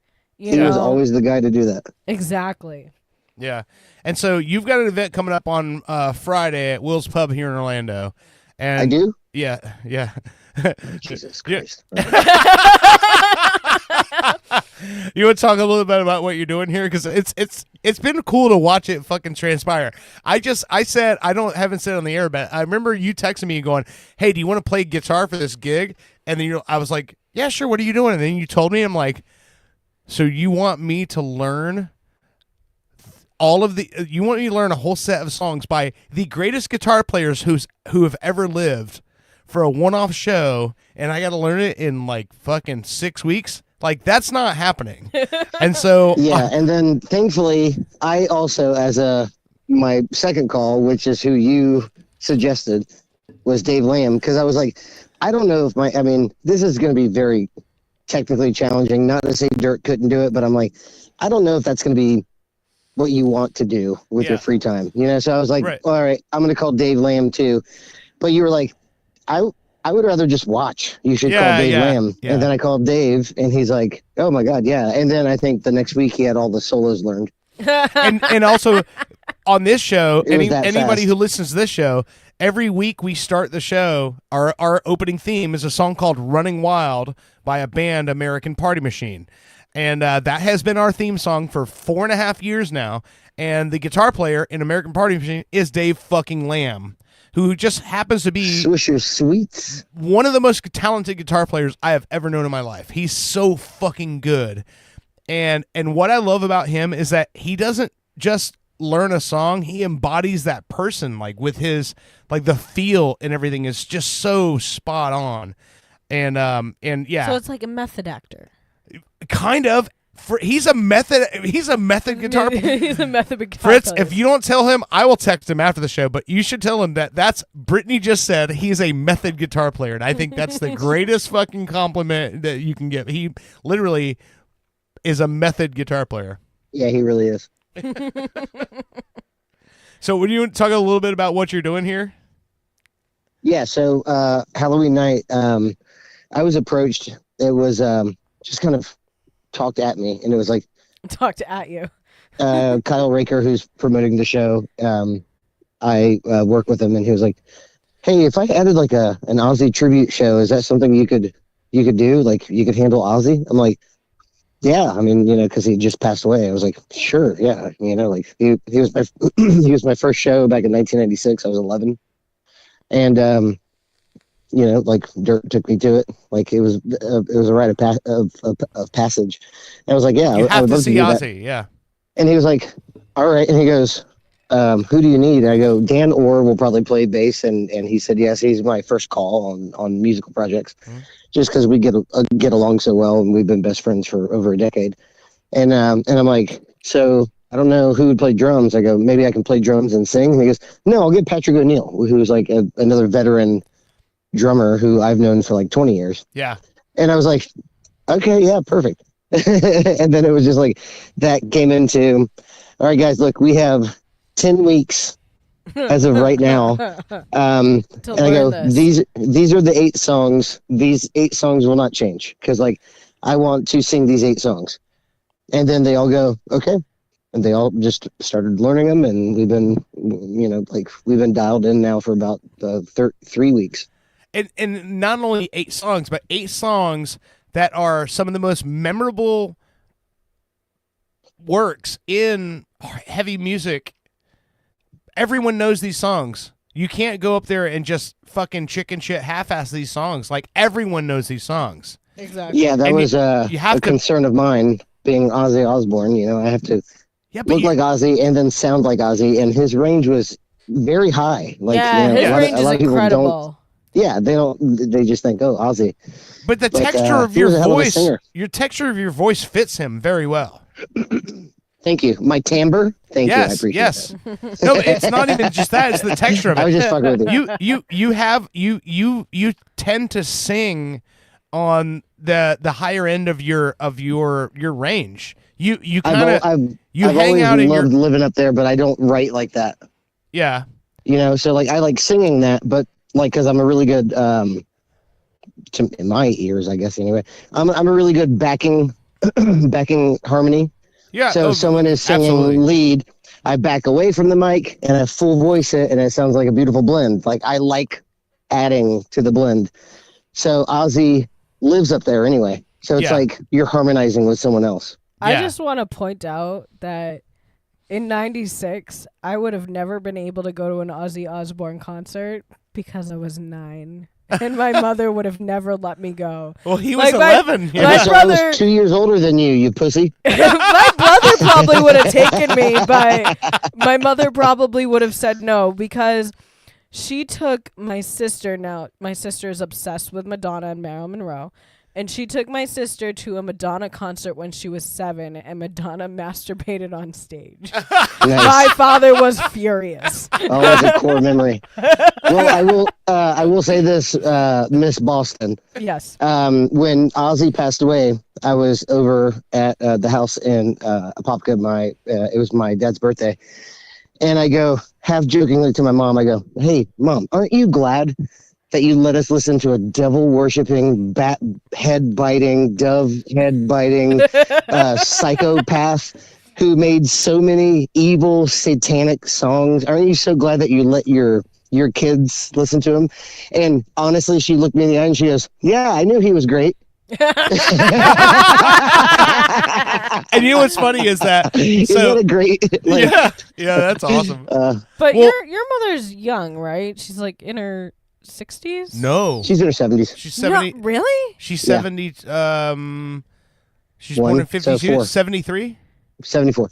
Or yeah, 72. 73. 73. Yeah. Yeah, 73. she's 73. 'Cause Yeah. my mother's 78 or 77, but she acts like she looks young. She looks like she might be in her 50s or early 60s, and then like acts like she's so much older. Yeah, well, I mean, my mom was like probably the most influential person in my life, and I know probably in Jeff's too when it comes to music. Like all of our music it stemmed from my mom. Like, layaway plans. Yeah, Beatles and Beatles, Supremes, the Four Seasons, the Association.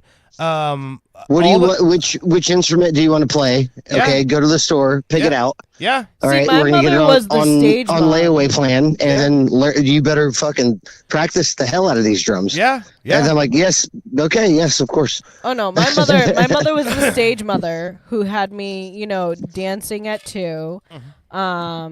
And I cried when she left me at ballet. But like Another she had core me, memory. she had me going from like rehearsal to rehearsal to I was doing like 3 shows at a time for different theater companies.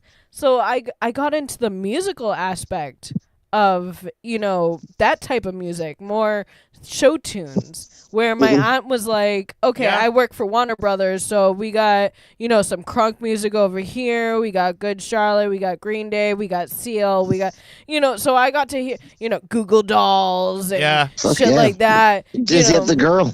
She literally, I would bring home like a huge box of just random CDs from random just coming out before they even came out. Yeah. So By I'd the always way, bring those home. Can I just say, how great is that fucking Goo Goo Dolls song from the Twister soundtrack? You remember that? Yes, I do. Dun, dun, dun, dun, dun, dun, dun. Long way down. I don't think I'll make it on my own. Fucking great. So, just so you, Frank Verderosa just popped up in the chat when we were talking about Mom. What up, Frank? And Frank said, she was the most influential on mine, too. And he said, I was searching for a band to get info, ended up loving the Google Dolls. Well, and then also I had That's to get one into with 100 zeros, I think. That's a... Let me just say, nothing makes me fucking laugh harder than when Frank just pops into a fucking live stream and he comes in like a fucking like a Navy SEAL. He comes in, catches a portion of the show, drops a fuck ton of bombs in our comment section, and then bounces like he never was here. Exactly. He's got a train to catch. He's got places to go. he's a very popular man. Yeah. Beautiful man too. Frank Verderosa. I love you, Frank. Frank, I love you. Thank you, Frank. Friend of the show. Friend of the show. Friend of the show, yeah. Okay, so he just said I came in like a wrecking ball. So He he's got really the did. Miley Cyrus. wrecking ball. Okay, so I have a question for you, Fritz, because you're so into music. How do you feel about the fucking halftime show and Bad Bunny? Bad Bunny, he's a great American. He's a multi-platinum selling artist and singer-songwriter, and he's a producer, and he wears many hats. If he's not deserving, I don't know who the fuck is. Exactly. If you're gonna He is a multi-generational artist, and he is a phenom, if you think of it that way. But if you're gonna have 3 50-year-old women get on stage, one who sings a lot in Spanish, one sometimes sings in Spanish, and shake their asses up there and not allowed Bad Bunny, one of whom like Shakira's not even from this country, and you're gonna love her, She's but you're from not Colombia. you're not gonna love Bad Bunny. Like that just fucking like drives me insane. 100%. You know, Yeah, sure. And the thing we talked about last segment, and Bad Bunny is a person who literally lives his entire life to see people have a good time. How can you hate a person like that? Exactly. Like, he just seems like such a fun dude. Like I said, you name off his list of accomplishments, and you cannot. The people who hate Bad Bunny are the people who hate comedians. Yeah. I mean, I'm telling they you, don't want to be happy. They're I don't just know. fucking killjoys. Yeah. I don't know if I could have laughed any harder during the last part of the golf tournament in Adam Sandler's movie. Happy Gilmore 2. Because I mean, seriously, when they're on that spinning thing and the golf ball's right there, and he literally passes out from the fact that they're spinning so much. Yeah. He just passes out and the ball goes in. I'm like, that is gold. That is fucking gold. Okay, so hold on. Frank just said it in the comments. Number one, he goes, I'm on a bus full of teens coming back from a marching competition. And he said, the halftime should have been Brown Bunny. Google it. And then he just said, Chloe Sevigny's on-screen BJ. Yeah, she gave an unsimulated in-camera blowjob to Vincent. Oh God, what's his name? Not Vincent D'Onofrio. Vincent. Frank's gonna pop in with it, and he's like, yeah, the director. Anyway, he did Buffalo '66. Yeah. But and also, he did it, Frank probably knows this. They shot the movie on. It was a certain chromatic stock of film, and it's kind of hard to get. And I think One Battle After Another was also shot on the same kind of chromatic stock of film. Oh shit! I did not know that. He just said trivia fun fact. Gilbert Godfrey's son Max plays Happy Gilmore's son in the movie.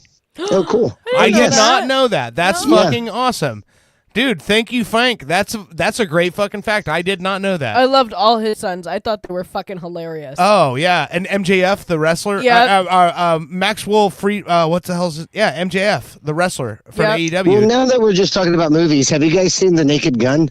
Not yet. I started the first half of it, and let me tell you, I was working on my fucking CNC machine, and I stopped it because I'm like, I'm missing so much. Oh, I'm going to tell you right now, Fritz. Liam Neeson is so fucking good. It's absolutely wonderful. I'm going to tell you right now, Fritz. Yeah. It's kind of hard for me to watch certain things at this point in time because of the two little ones. So in order for me to watch anything that I want to watch, I had to watch Ed Gein at night. I had to stay up an extra couple of hours each night just to get through the Ed Gein series because... Was that good? I heard, oh my I've heard God. so many bad things. It was fucking... I thought it was great. It was creepy as fuck.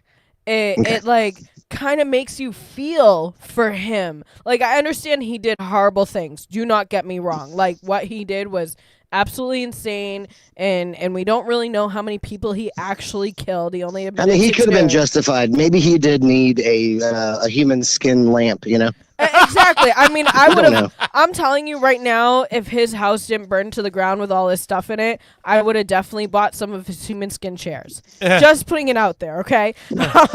But no, I mean, seriously, it kind of makes you feel for him because he wanted to be a normal person. but he had these issues that He was didn't just holding that realize he mirror had. up to society, man. Exactly. I think that Charlie did such a great job with the role. Charlie Hunnam was great. Hunnam, okay, yeah, he was great. I always see his name. I'm like Hunnam, Yeah. or is it Hunnam? I always pronounce it as Hunnam. I don't know which one. I don't know. I think it's Hunnam. Hunnam because- You see what I'm saying? You see what I'm saying, though? I mean, It's he's like- Australian. Hey, listen. Call back to fucking Gilbert Godfrey's Amazing Colossal Podcast. Hey, how do we pronounce that actor? Steve. Steve what? That was in Fargo and all of that stuff. I learned it. Buscemi. I learned that from Gilbert's podcast because Gilbert had it's Steve Fucking call up Buscemi. Gilbert Godfrey I always thought and it was ask him. Buscemi, and it's Buscemi. It's Buscemi. Yeah, I love him as well. He said You it can't on just Google Gilbert's it? show, and he's like, no, he's on the show, and he's like, everyone pronounces it wrong. It's Steve Buscemi. Just Google it and just see. Yeah. Come on, just do it right now. It normally says that Curious the minds wanna know. pronunciation. You hear people go Buscemi and Buscemi. He's like, I no, always it's said Buscemi. Buscemi. It's Buscemi. Yeah, Steve Buscemi. I love Yeah. him as well. Yeah. But no, I mean, if you like, I'll tell you right now, there are some episodes, and I told this to Bushy as well. There are some episodes that you cannot do anything but watch because of the way they jump around. Because Yeah. you don't know what part is like supposed to be in the 70s or if it's actually like going on in the time of Ed Gein. Like you have to like actually pay attention. Well, because the way that they tell the story is as things are happening in his life, they're jumping forward to go, this time in his life is what influenced Psycho. And this time in then his life is what influenced Texas Chainsaw Massacre. And so And they're then, showing, the his Silence influence. of the Lambs Right, and Silence stuff. of the Lambs, and yeah. But I mean, no, I will tell you right now, if you enjoyed Dahmer, you I will thought enjoy Dahmer this. was pretty good. Frank said it's pronounced Charlie Hummus. Oh yes. Yeah. Huh. I don't think he's right, but But he's So also Palestinian. Huh. he's also gonna be playing the father in Monsters Lizzie Borden story. Oh, really? Okay, Yes. nice. That's the next season is Lizzie Yes. Borden. Yeah. Which I'm sorry, I saw the original Lizzie Borden adaptation Yeah. with Christina Ricci. And I thought that she did amazing as Lizzie Borden. She's great in everything she does. She really is. So I don't know. She was my first crush. I can understand. She's pretty. But I don't understand. I don't know how this new girl's gonna be. She looks really pretty. I don't She know who looks it is. kind of creepy. I don't know her name, but I mean, she looks like she could play a Lizzie Borden. Okay. So I'm looking forward to it. And they also have lined up, like I was telling Dirt, Monsters, the John Wayne Gacy story. Yeah, that'll be a good one. There's a And, lot there. A lot to unpack in that one. Monsters, the Ted Bundy story. Again, a lot to unpack in that one. So they're I think they're also going to do Kemp. I think was one of the serial killers. Who's Kemp? Kemp, I'm trying to think what he did. I know it was. Chris, you know Kemp, serial killer Kemp? I think his last name's Kemp. I don't know. Maybe the box car, like the truck killer, serial killer who had the torture chamber in the back of his truck. Maybe. Oh shit! I don't know that one. Or Kemper, the guy from Manhunt. Oh, it might be Kemper. It's probably Kemper. I think it's Kemper. Oh, yeah. That's the guy that they based the whole series Manhunter on HBO about, right? Or Mindhunter. Mindhunter. Yes, Mindhunter. Yeah. It's Spacefucker. Space Frank just fucker. texted. Edmund Kemper the Third. He said Edward Kemper. That's points. That's points. Oh no, Frank went so left field with that. He said Kemp is one of the lesser known Three Stooges. But no, I just Instead of yes and, he was the one who would just say no. He had to go quickly. I'll tell you, Like, after get out of here, Kemp. You're being replaced by Shemp. Because Chico needed the money. That's the Marx Brothers, isn't it? No, yes, you're right. That's fucking Groucho Marx. Yeah, fuck you. You're right. I'm wrong. I can tell you right now, I feel like Adeline from Ed Gein, Yeah. Ed Gein's girlfriend. I feel like her because I fall asleep to what Forensic Files. I love that's a good one. serial killer shit. Yeah. I mean, I could literally. What do you think that is, Brittany? What? Why do you feel? I mean, I also like serial killer stuff. You know what? I know it usually skews women like it more, but like, why do you? What is your gravitational pull? Have you always been curious? Yes, because I've Same. always been curious about how their minds work and how they got Yep. there.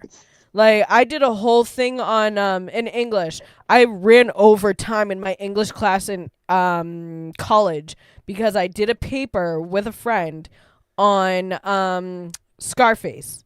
I can't remember his name.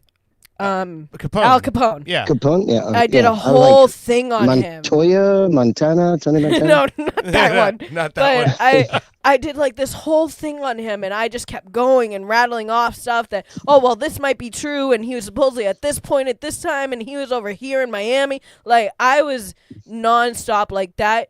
I loved every second of doing that paper. And I want to know how it works. I want to know what makes them want to eat people, want to kill people. I mean, do the stuff that they're doing. And that was it what intrigues me. That was what was great about having the opportunity to interview Nico, is because Exactly. Nico gave you the whole breakdown. I was like, this is how I was feeling at this time, and this is the way the world made me feel. And so, and that's the reason why whenever somebody like when Dahmer got killed in prison, I'm like, what a fucking waste. I 'Cause, know. like, how much we could have learned about the human psyche from people like this. And I understand they did bad things. I understand that they killed people. I understand that this is horrific. But, man, the human brain is such a complicated fucking computer system that we And have it's like, yet to figure out. Like, we need to be studying that shit. These people who supposedly have low IQs but can figure out how to hide and do these things without anybody knowing. In plain sight. Okay, so I would love to jump in here because you mentioned Capone, and then you mentioned the human brain and the intelligence to pull things off. Yeah. The thing that I really enjoyed learning about Capone was he had tertiary syphilis. Yeah, he was like a 12-year-old by the time he died. I just want to say, Frank, I saw your last comment, and I'm not saying that on the air. Tell me on the porch. I will. I don't want to divide the audience any more than I've already done it. Yeah. But yeah, like him having like late stage syphilis and then learning about that, like that shit is fucking frightening. My God. And I learned about that because of Capone. And I mean, look at Ed Gein. Like, when you watch the show, and I don't want to give anything away, but the way that he, like, is, it almost seems like he's kind of a child. Well, like, not a full adult, but kind of a child. And I don't know if that goes to what, like, how his mother raised him, or if he had a learning disability, or whatever. But it's like, is it, you know, you almost get down to it, is it nurture or nature? Because look at Dahmer's father. Yeah. Dahmer's father was having him pick up roadkill. Yeah. And like Learning doing to dissections and all that. You do yeah. everything with it. So well, there's two 2 hour-plus long interviews that were done with Ed Gein when he was first arrested, and you can find it on Prime. It's called The Lost Tapes of Ed Gein. I watched it before, like a year ago. And you hear his actual voice, and you hear him speaking, and like a lot of that stuff that was recreated in the series.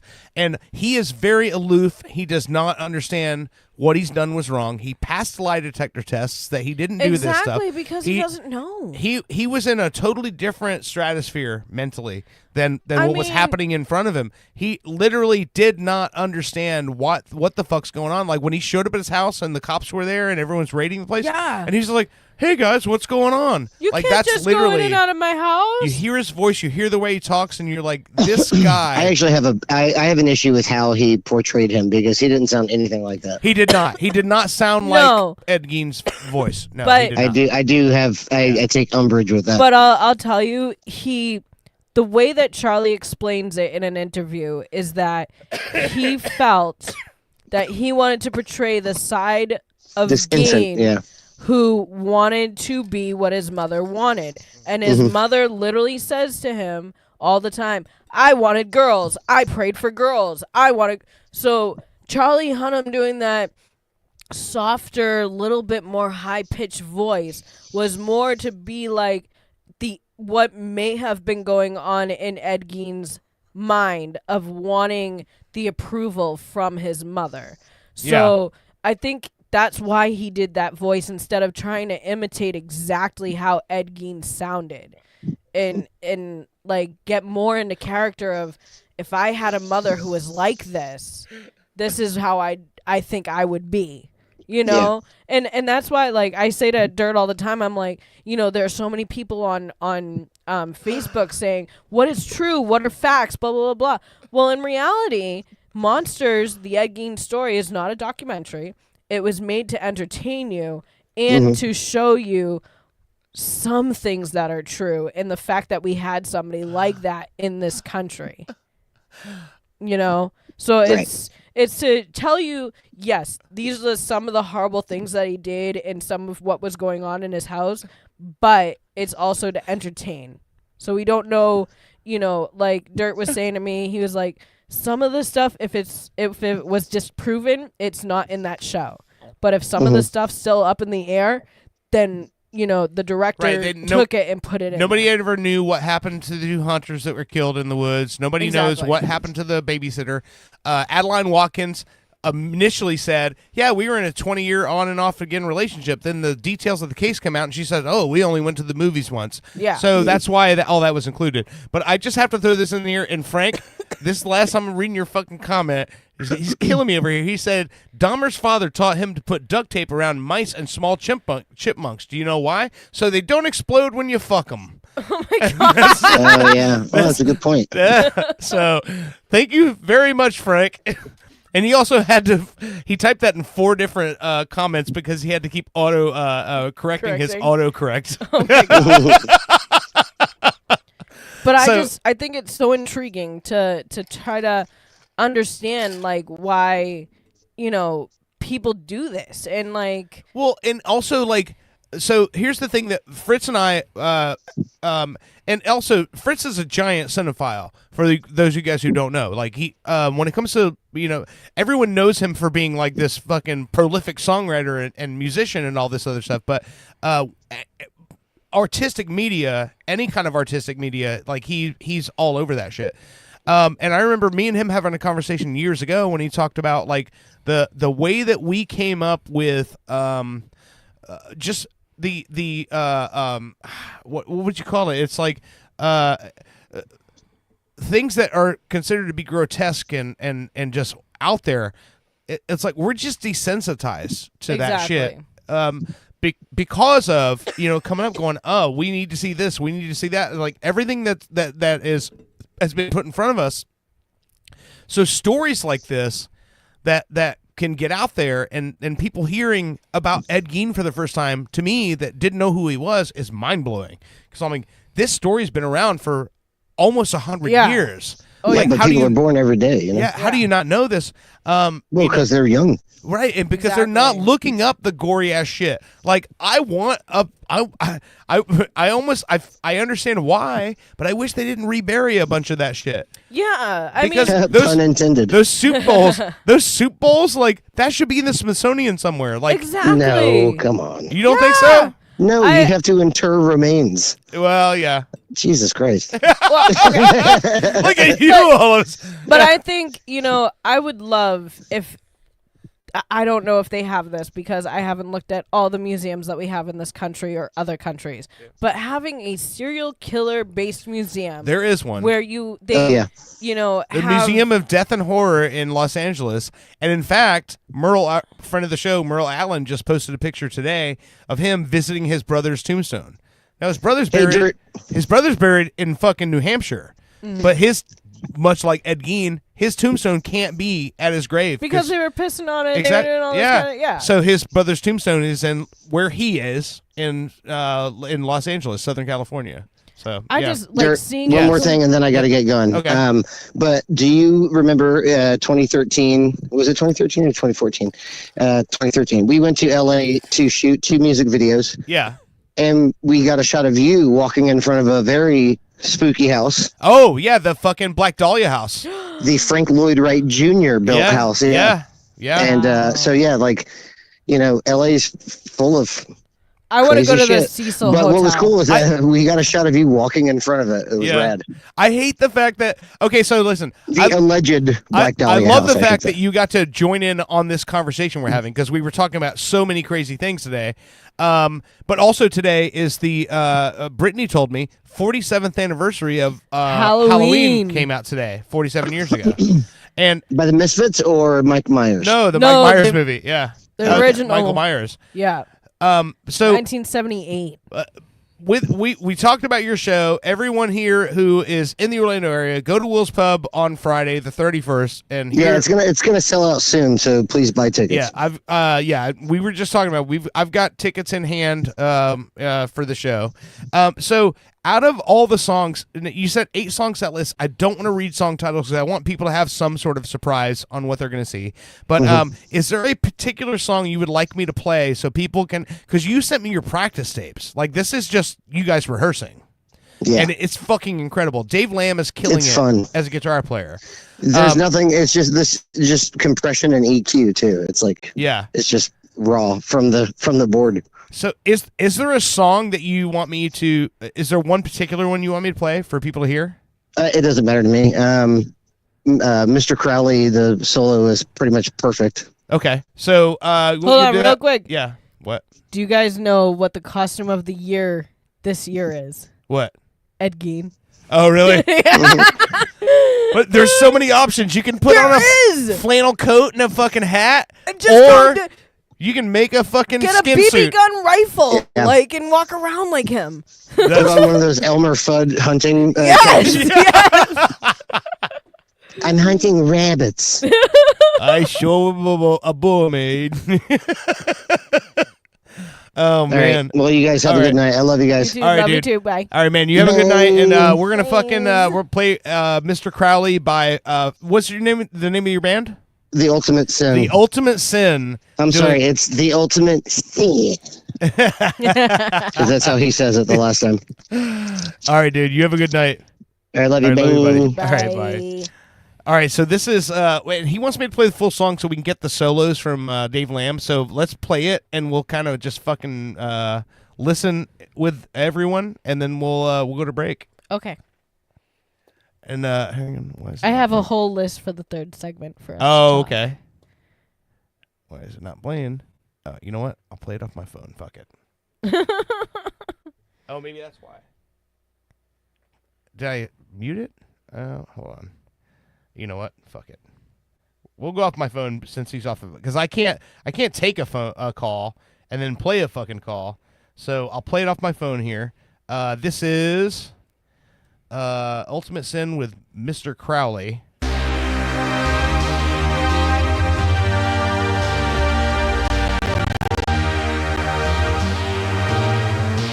It sounds creepy already. Yeah. I feel like we should be watching Phantom of the Opera.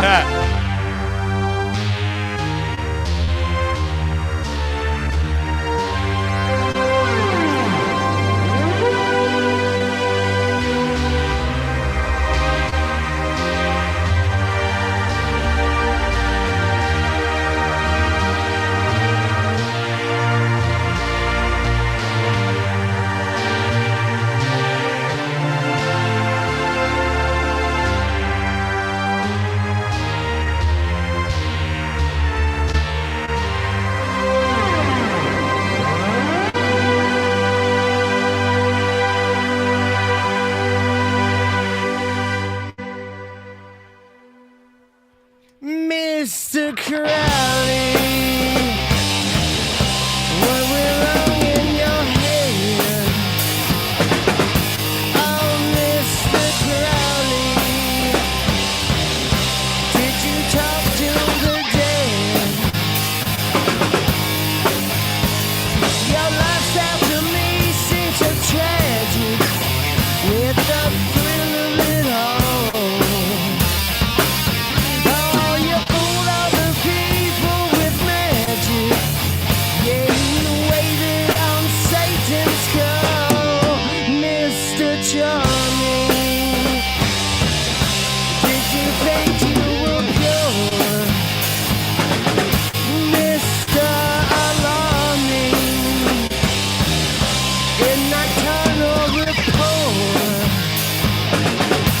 voice fits it so perfect. He does.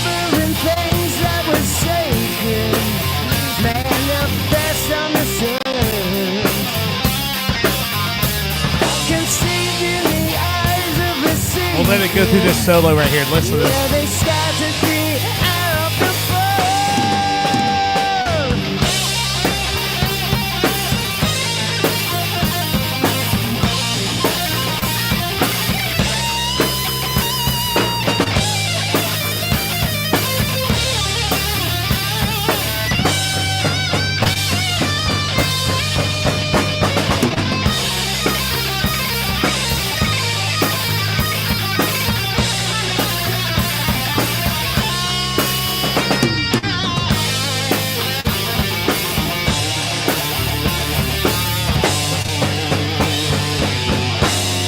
Fucking Dave Lamb, man.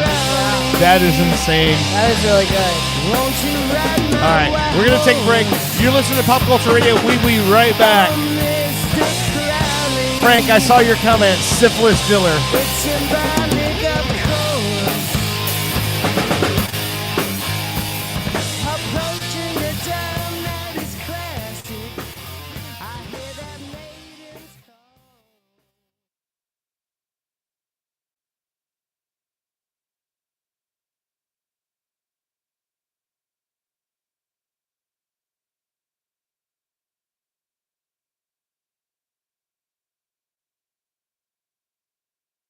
You enjoying the game?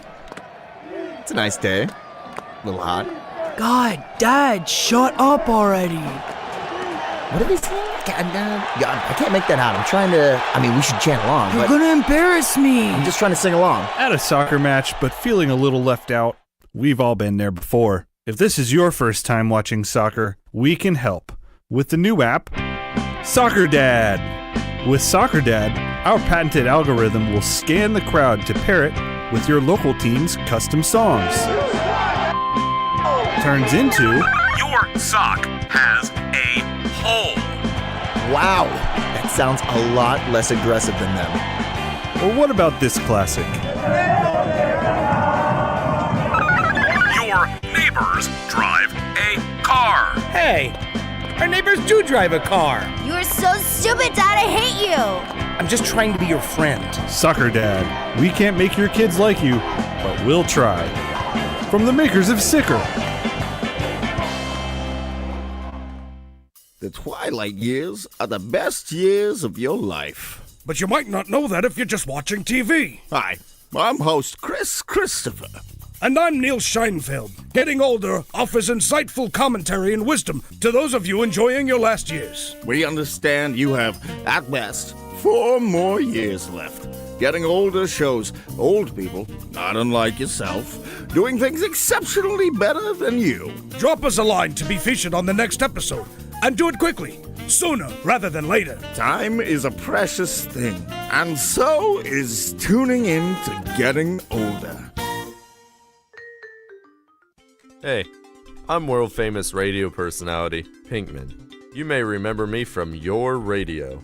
I'm here to tell you about the newest app craze. It's called Pinky Man Go. Using the power of augmented reality, Pinky Man Go allows you to find real-life objects in the real world. Wow. I got loose changies. It was under the couch. Nice. You can trade that in for Pinky points, and then I can buy chips. Phone chargeroo. Oh my god. It was just there. You just unlocked a side quest. Now go find my phone. Okay. Guys, I just found Car Keezy. Perfect. I'm late for work anyway. Everyone get out of my apartment. Douchebags. Pinky Man Go! I love Pinky Mango. From the makers of Sicker.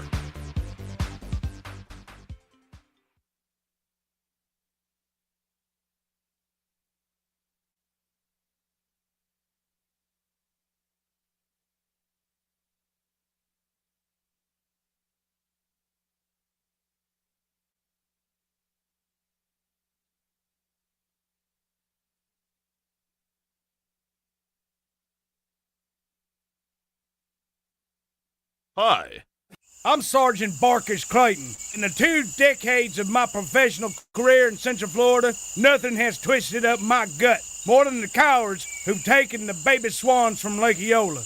The poor mother goose calls day and night for her babies, and now she's calling me.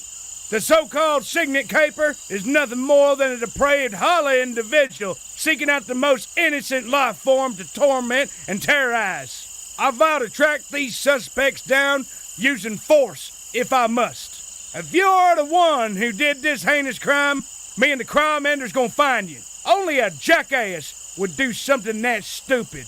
Or maybe you don't have a brain in that ugly head of yours. If that's the case, I can't help you. But I will find you. And maybe, if you turn yourself in, I'll go easy on you. But rest assured, Central Florida, Sergeant Barkish Clayton will be vigilant, ever present, gun in hand and law on my side. I will not lose this fight. And you can take that to the bank of Lake Eola. Coming soon to the parking lot of a mid-level amphitheater near you, it's the Out of Touch Music Festival. Do you like spending the entire day in the hot sun thinking, oh yeah, I remember them? They toured for over 30 years and now you'll wait over 30 minutes to hear that one song. They couldn't replicate their initial success, but they didn't break up. Each act guaranteed to have at least one original member. The Out of Touch Music Festival. It's not that new music is bad or you're too old. It's both. Baseball, apple pie, your grandmother's fried chicken. These are great institutions of the American dream. And let us not forget another icon of the greatest country on earth. A German-style, Mexican imitation lager. Now that's America. Here at Badass Hangry Eagle Brewery, we've been bottling up freedom for over 6 years, and we encourage every American to embrace their God-given freedom with their lips. Want to work as a pedicab driver and play Pokemon Go all day while enjoying one of our Imperial Cuck Stouts? The Badass Hangry Eagle says, you do you, brah brah. Literally, we trained one. It says that. America. Badass Hangry Eagle Brewery. America AF. Badass Hangry Eagle Brewery!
In this town, used to be you didn't have to lock your doors at night.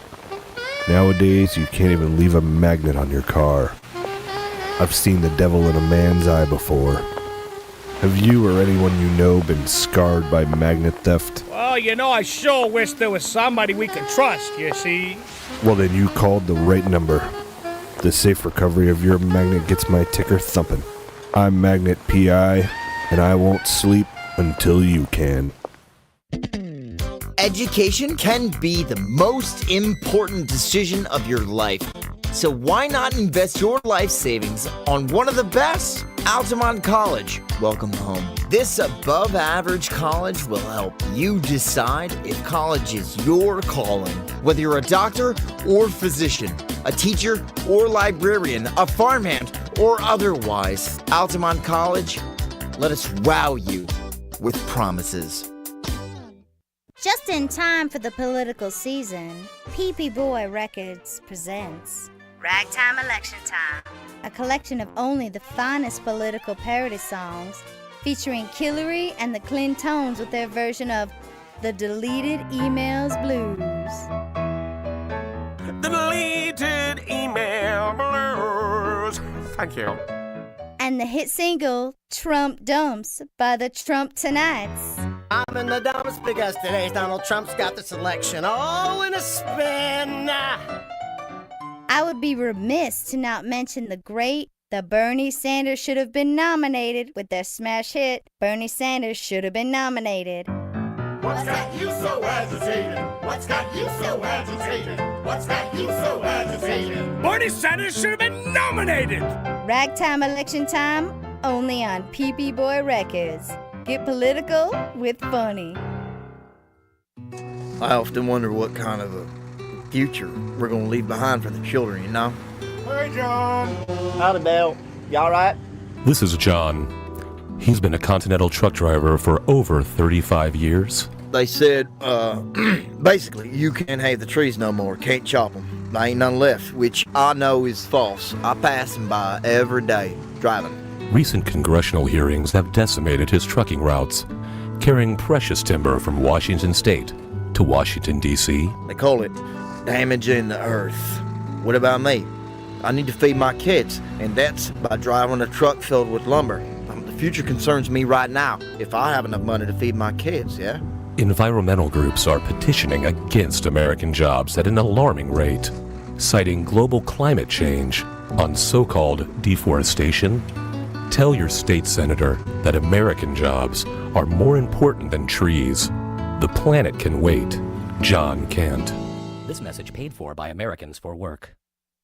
Orlando's Super TV3 presents a real-world comedy filmed in front of a live studio audience. Locker Room Talk Live.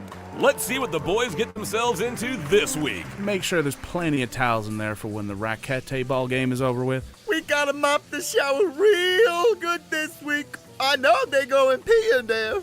That's not pee, though. That not pee, though? Hey, I just checked my 401k on the way down here. I'm rolling in it. Rolling in it, Bobby. I bet you let me grab him by the huh? Yeah. You should be so lucky I get my hands on your mother's you son of a bitch. Holy moly. You goddamn you have offended me, sir. Hey, I'll stuff you back in there like a goddamn bowling ball. Oh, yeah? Well, your mother has the size of her and if you don't like it, you can take it and shove it way up your... Stop touching him. I'm the stork, your mother. I'm the stork. Oh, they're horsing around for real. Oh.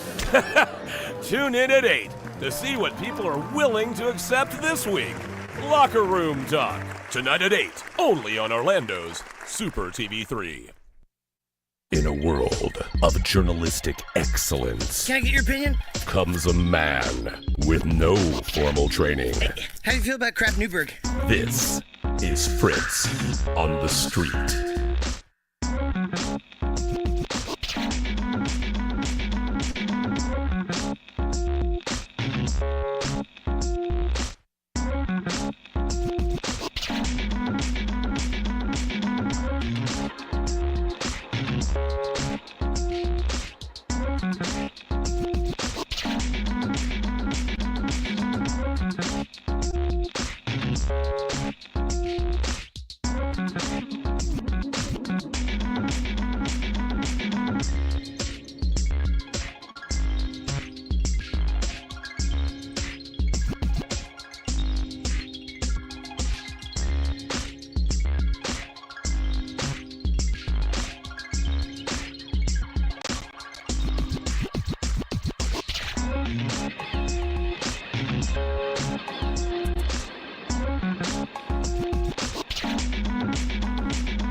Tonight on Orlando's Super TV 3, from the producers of Naked and Enlightened, we bring you the social experiment of the century, Pop Swap. Who's got the TV? Who's got the batteries for the remote? That is the remote for the Himalayan salt rock lamp. Salt rock? What the hell is We that? don't have a TV in No here. TV. Yes, we have a TV. I worked 30 years for. We have a Get TV. in tune with, the root chakra. I got my chakras. My doctor prescribes them. Rhonda, you're talking nonsense. Actually, I have an Earth name, and Your that what is name? Rabbit Fox. The what? Watch what happens when millennials meet their new grandpas. I'm so hungry. This sandwich bread tastes like pride root. Grandpa, what are you doing? Put it down. That's not your food. That's my food. It's gluten-free. Yeah? Do you know what a gluten is? I know what gluten's are. I'm gluten-free. You damn right you're gluten-free, 'cause me and all of my friends, we stopped at gluten. No, you didn't. Sure I did. No, you didn't. Mm-hmm. No, you didn't. Yeah? You did not. The glutens, they were coming out of the woodworks. They were Tommy, and Tommy was from Kansas City. So we called him KC. Right behind me was Tex. He was from Baltimore. So there we were. When Generation Y mingles with Generation What? All right, see you in a week, Pops. Huh? No, not you. How you doing, face? Hey, you get your mangy Boys. mitts off of my granddaughter. You're not my granddaughter. Don't you Your tell mitts me are what wet. to do. This is damaging me emotionally. Who? The greatest generation in human history faces their greatest challenge. Pop Swap, only on Orlando's Super TV 3.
Ready? One for... Nope. Too late. Ready? Up.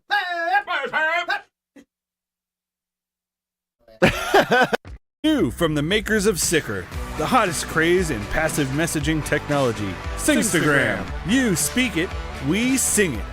For all the good times. Congrats on graduating. Congratulations on your graduation.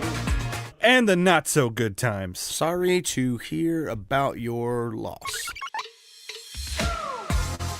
Ooh, your grandma's dead. Sorry for your loss. When you have a song in your heart, but you can't quite get it out. New phone, who dis?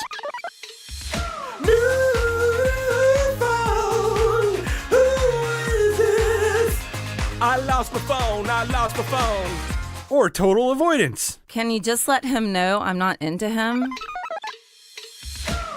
Stay away from her, she doesn't want to talk to you anymore. Singstagram.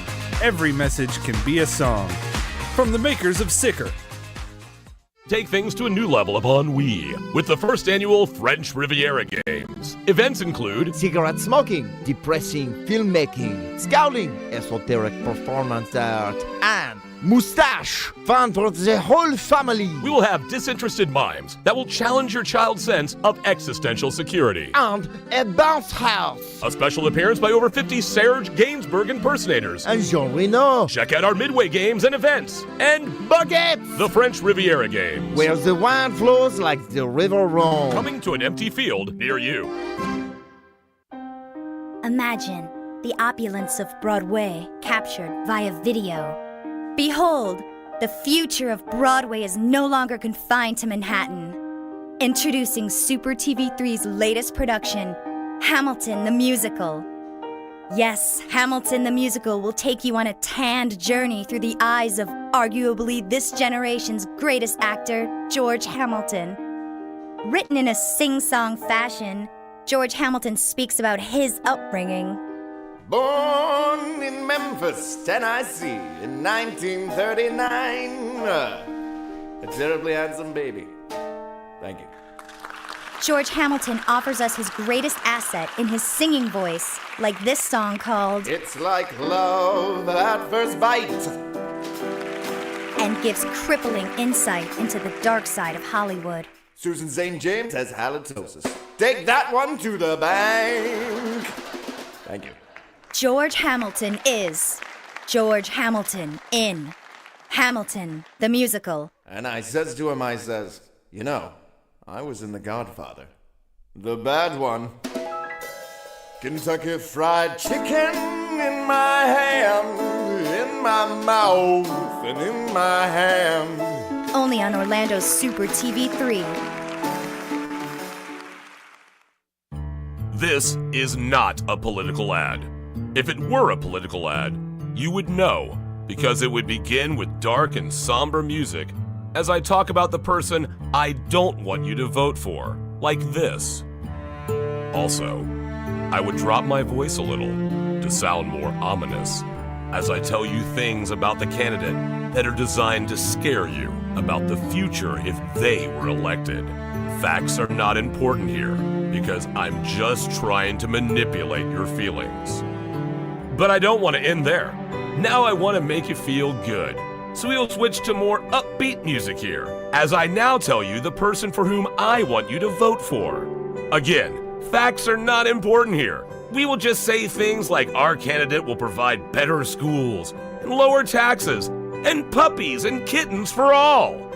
Finally, if this were a political ad, you would hear a statement about who is paying for this, like a political action committee, which raises millions of dollars from the very wealthy with hopes of getting you to vote for the candidate that they think will benefit them the most. The Phillips File is responsible for the content of this ad about the making of a political ad.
For centuries, humans have pondered their place in the cosmos, waiting for proof of alien life. Until now. Wow. Are you watching this? Hello, testing. Incredible. Incredible.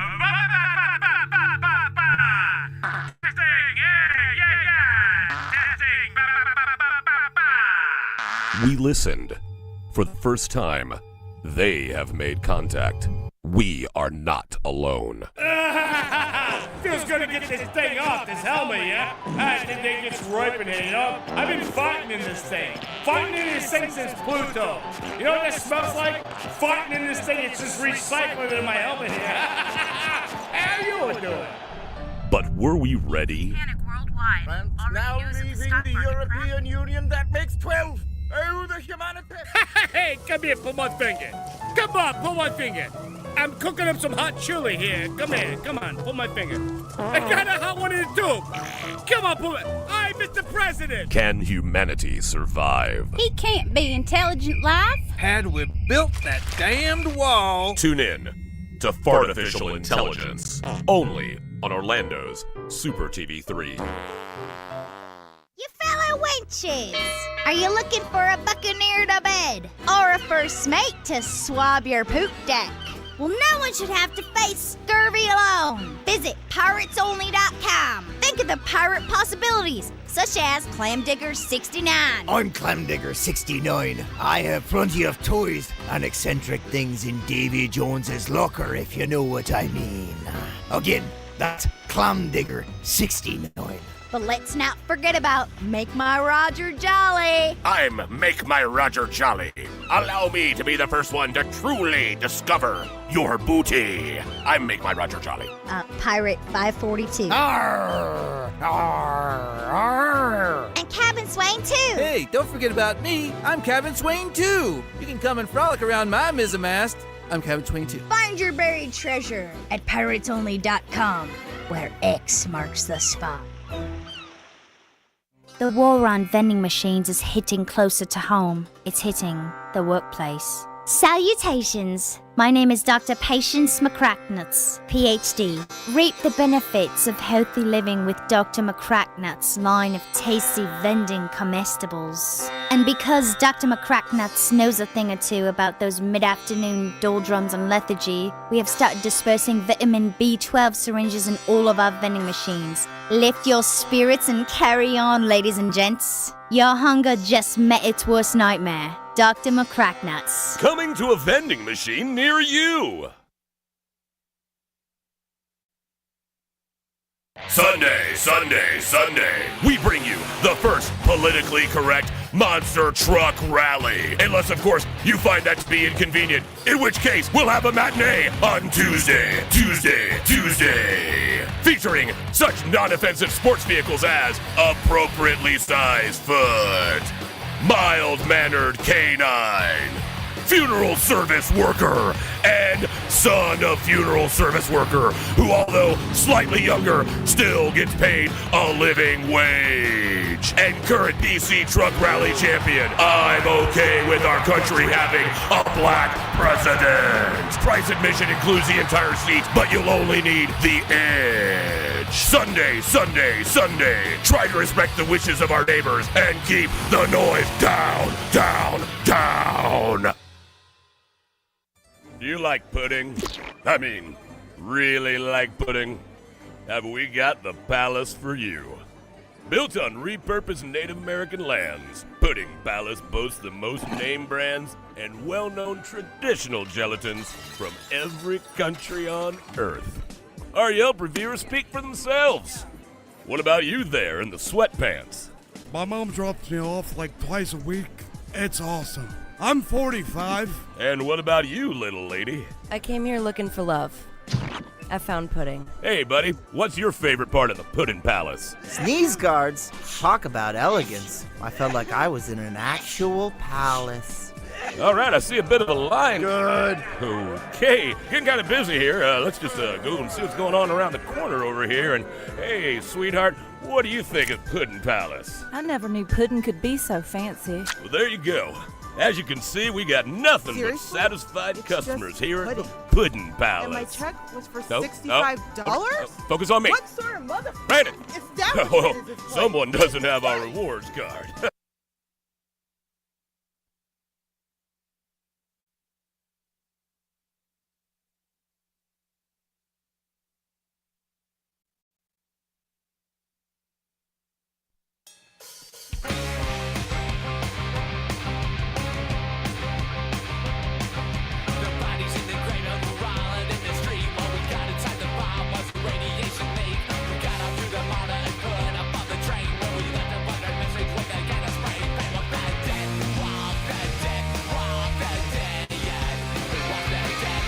Welcome back to Pop Culture Radio.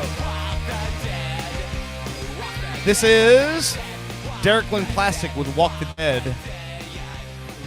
And we have had I think this might be the most opinionated show we've ever had. We got into some pretty heavy shit the first segment. Second segment, talked to Fritz. Got into some heavy opinion on serial killers and fucking it's that time of the year, health man. system. Yeah. It really is. And continuing with that time of the year. Yeah. And so now we've got you. You have I have compiled a list of shit. Of shit, yes. Yes. I'm like my husband every so often where I know that I want to hit certain key points. So I made a little list. Finding out a couple of hours before coming over, you compile. You're like, oh, I got to talk about this shit tonight. Exactly. Okay. So Hollywood Walk of Fame. Yes. We know that sometimes people get on it, right? Right. Well, Christina Ricci finally got her star. When was that? Recently, actually. Oh, really? Just like the last couple of days. How do you spend 30 years making... Well, I think it's also they have to pay for it themselves. Oh, really? Okay. Yes. So I know that to be for the upkeep, but like, isn't there a committee that like votes you in or I whatever? think it's that too, but I mean, look at what she's been doing. I mean, recently Wednesday, where she's like psychopath. Okay, Yeah. like Yeah. her job is being psychotic in that. Yeah. 100%. But look at I mean, she's done so What was that much. one that she did with the Yellow Jackets? Yep. Yeah, Yep. okay. And she's- Z. So that one, I wish they had done it. Why did they not do a second season of that? That was a great fucking... I'm not sure. Zelda Fitzgerald, Scott Yeah. Fitzgerald's wife? Yeah. I'm not sure why they didn't do a second season. That one was fucking great. And also, Zelda Fitzgerald is a really great fucking character. There's a book that he wrote it was very like critically panned at the time called Tender Yeah. is the Night. Uh-huh. And it was his story about him and his family moving to the south of France. And it's very autobiographical. It's crazy when you read it thinking that like people didn't like this book. But back then it was panned. Now it's got like it's a 300-page book with a 1,500-page study guide. Oh my God. Yeah. yeah. And I'm like, I saw the first season of it, I'm like, this is fucking awesome. Like, this is a great fucking historical story. Then they never touched it again. Like, it was weird. Pandemic happened. Lots of shit got canceled. Yeah, it's ridiculous how much like we lost during that pandemic. Yeah. We also have another horror star. Horror star. Yeah. Okay. I know. My accent is fucking weird, man. I Wait. can't pronounce a lot of shit. Okay. Robert Englund. Freddy is Krueger. finally getting his Hollywood star on the Hollywood Walk of Fame. Guess what day? Guess what day? Why? Why now? Guess what day though? What day? October 31st. Oh, on Halloween. Okay. That's fucking great. Listen, great for him. Listen, I'm happy for Robert Englund, but why did it take 41 years? Something stupid, yeah. 1984 was the first Nightmare on Elm Street. Yeah. He's an icon. Why is it taking 41 years for him to get a fucking I'm star? telling you, That's crazy. It's taking people forever. Like most of the time, you have to die in order to get one on there, Yeah. or make like a huge. I don't know. You know, horror's looked at a different way when it comes is. to movies and stuff. Me for and Bushy people- talked about that. It's like if you see a horror movie, whatever the actual IMDb rating is, Yeah, like it's totally add different. 2. Yeah. Yeah. Yeah. You know what else came out today? What's that? 23 years ago. What's that? Ghost Ship. Oh, really? Yes. Oh, in man, that was so 2002. great. With the fucking line that goes Yeah, through the first opening scene. My God. Yeah, yeah. You know, we already talked about Ed Gein Costume of the Year. 23 years ago. So 2002 was Ghost Ship? Yes. Oh, wow. Yes. That feels like a 90s movie. I know, right? The But way it's that weird how it's like changed. 1990 still feels like the 80s. You know what I mean? Yes. So Yes. I guess that makes sense. So, Psycho. Okay, you remember Okay. Alfred Hitchcock Psycho? Yes. So they had a lot Based of on Ed Gein. They had a lot of censorship. Yeah. Back then for those movies. Well, they had to change the shower scene with wasn't it the original concept was you were supposed to see her get stabbed, but then the Yes. censors like we can't show that. So that's Exactly. when they went to the chocolate syrup in Yep. the drain of the Mhm. shower. Okay. So they were so censored in this country for movies that you couldn't see a lot of different things, especially when it came to the bathroom. Right. Psycho was the first film or TV that you ever see a toilet flushing with the stuff still in there Oh, man. being flushed down. Like, Was that's even turds crazy. though? Was no, there it was flush- paper. Yeah. But it's still like seeing a toilet flush was like something to censor. Man, Harmony Korine would have a terrible time making movies back then. I know, right? It's like, wait, I can't show people fucking filthy with their own feces shooting Exactly. heroin? What am I going to do with this movie? Right? My God. So we're both, big baseball fans. Yes. And I know that you like the Hardy Boys. Yes. Wait. Hardy Boys. What are you talking about? Hardy Boys wrestling? Hardy Boys books? Hardy Boys wrestling. Okay. Okay. Yes. So this year, Yeah. they were chosen to throw out the first pitch at Fenway. Really? Yes. Oh, wow. At the start of the season. Oh, really? Both of them. For this coming season? No, this season that just happened. Okay. That just like Okay. now we're watching. I didn't know the that. World The Series. Hardy Boys? Yeah. Really? Oh, Yep. wow. Okay. I was like, you've got to be kidding They're me. from North Carolina. Like, what was their connection to Boston? I have no idea. Huh. No idea whatsoever. That's strange. I think they choose like certain people because of their status. Well, yeah, and I mean, listen, there's no professional baseball team in North Carolina. Just So like they it gotta was. root for somebody else. Yeah. It's just like it was for us in Florida. When I was a kid growing up, we were Braves fans because that was the closest team to us before we had Florida baseball teams. Well, you know where the Braves started originally. Boston. Yeah. Okay. So you were Yeah. originally a Boston. Right. Exactly. Yeah. People forget we did not have Major League Baseball in Florida until 1994. Well, it's been so strange for me with sports because when I came down here, everybody's for like college and stuff like that, Yeah. and I'm like, we don't. I mean, some of us are kind of big college The fans. up South there, is so big for college sports. but we're more and- pro. Yeah. pro teams. Yeah. Because I mean, we have the Patriots. Yeah. We have the Bruins. Yeah. The Celtics. The Celtics, the Red Sox. Yeah. So we're more Right. for pro teams Yeah. than I mean we do have the Fighting Irish, we got BU, we got Yeah. BC. Yeah. We do have some good college based teams. Yeah. But it's still like they don't meet the pro. Right. So if you have like grew up watching pro teams, when you go to another state and everybody's like, yeah, we love our college teams. Woo! We don't care about pro Even as down much. here, like when I was growing up in school, everyone's like, "Oh, I'm a Seminoles fan. I'm a Gators fan." And I'm like, I didn't go to college. I have no Yeah. dog in this fight. Like, Exactly. I don't understand like this whole thing where it's like, "Oh, it's college football," and everyone's like, "Oh, it's more. This is the true game." Because they're playing for the love of it. And I'm like, no, it's not. It's like only like 1% of these people are going to go on to play pro, and that's where all the best players are at. So, no, Exactly. that's the real game is where all the best players are at. So I don't Exactly. understand like the college football thing. I'm like, that never resonated with me at all. I don't get it. Yeah. But I mean, I know that Owen says he loves the Gators because he believes his father loved the Gators. Well, he grew up in the Gainesville area, Yeah. and that's like where like it's Gator country. So I totally understand that. Like demographically, where you grew up, like if you grew up in Alabama, like you have nothing to fucking look forward to. Yeah. It's like I still don't understand when people go crazy Florida. I'm like, you realize Alabama still exists, right? Yeah. Alabama is fucked. Yeah.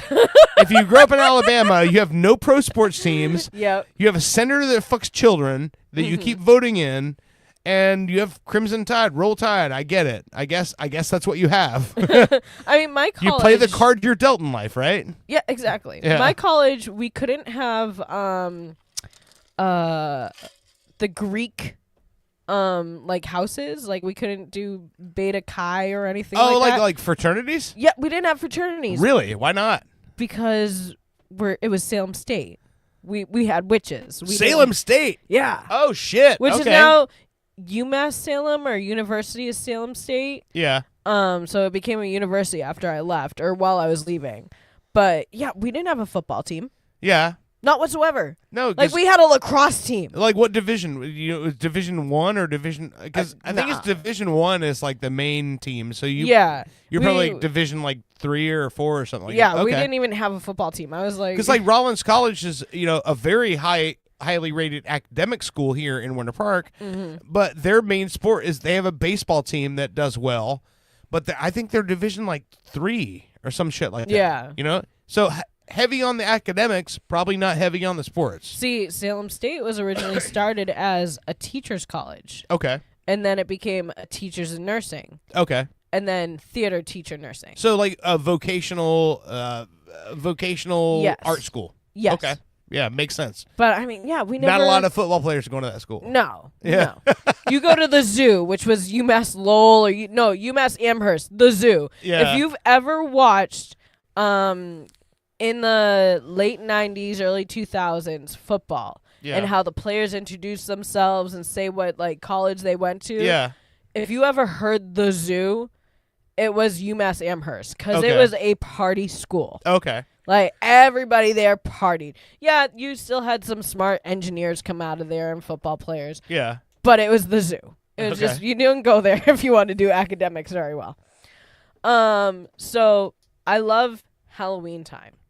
I Okay. wish it lasted longer. Like, Yeah, I yeah. kind of wish it lasted all year. All right.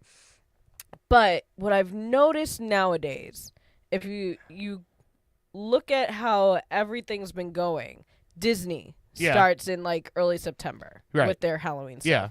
stuff. Universal, early September. Yeah. SeaWorld, same thing. Yeah.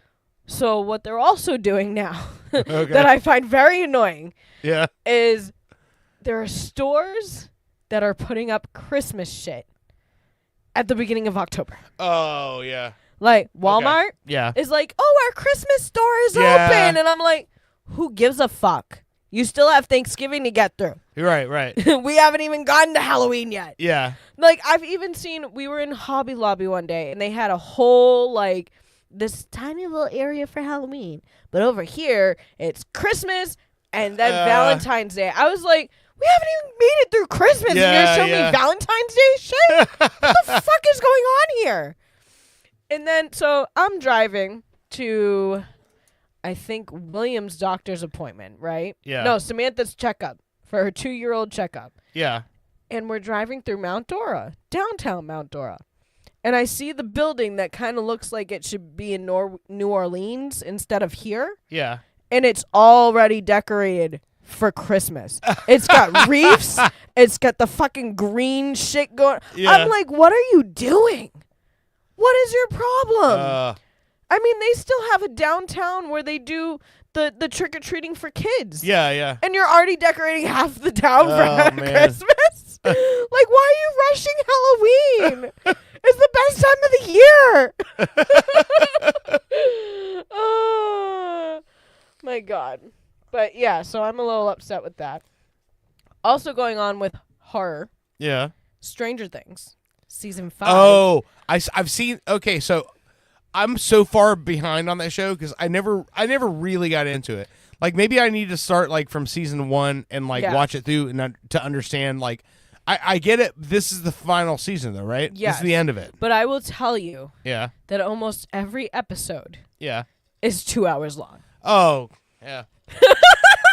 Like literally, like one's like an hour and 45 minutes. I'm probably tapping out one's already. 2 hours. Yeah. But I mean, it's like it's the final season, Right. The final And battle. I know is culturally, it with when it comes to cultural significance, I know the show's been a giant happening. The thing. music is amazing. Yeah. In it. Yeah. The fact that kids are fighting a battle. We played Master of Puppets at the Just Okay show just because that show made that song go to #1. I mean, seriously. Yeah.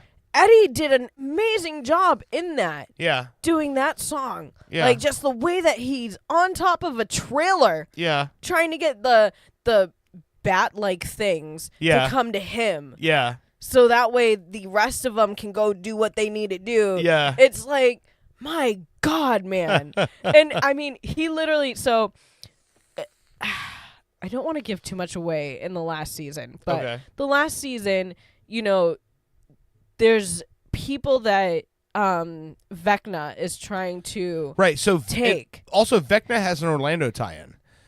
So one of the makeup artists that was on like what was that show on FX? It was like I know what you're talking about. It's a competition, right? Yeah. Yeah. Anyway, he started in Orlando. He was a makeup artist in Orlando. Went on that show. I don't think he won it, but he made it to the finale, and he ended up being on Team Vecna that created Vecna. Wow. Yeah. He's Because an Orlando Vecna guy. looks amazing. Yeah. He is like, didn't he get an award or nominated? Yeah, they won the fucking Emmy for that. For God. special effects makeup. The Yeah. amount of time that went into making him is Yeah. like crazy. Oh yeah. Absolutely crazy. But so he like has certain people that he's trying to take and like feed off of. Yeah. To start this final battle. Yeah. With Hawkins. And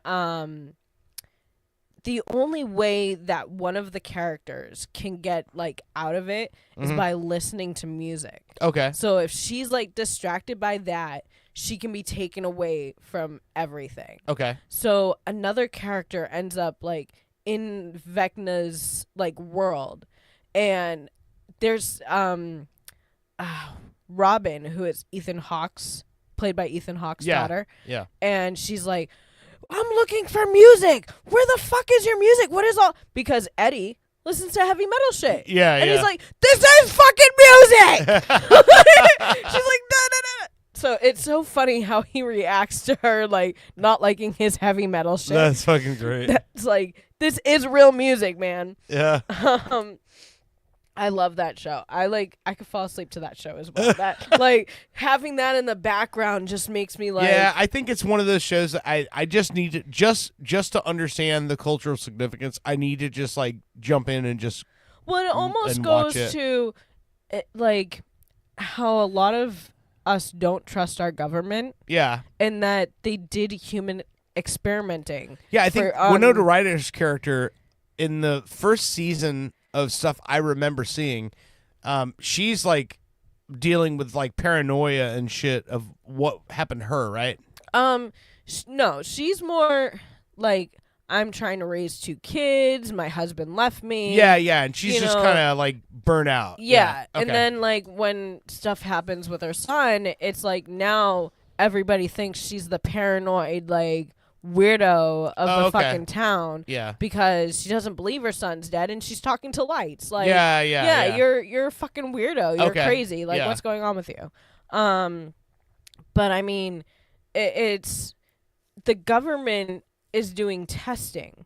Yeah. On like, okay, so if these people are on like LSD and other drugs Yeah. and they have kids, like can their kids be telekinetic and all this other, so it's like trying to make super soldiers in a Yeah. sense by getting their parents on drugs and having them have children. Right. Okay. And then telling them that your Kinda child like died. an updated version of like a MK Ultra sort of thing. Exactly. Okay. So, but it happens in like the 80s. Yeah. So, and then you have Russia involved, and Okay. it's crazy. And there's a whole Upside Down, and then I know I've heard of the Upside Down because I remember that was like a big thing at the time. The Upside Down world, where it's like an alternate universe. Okay. it kind of brings in Dungeons and Dragons as well. Okay.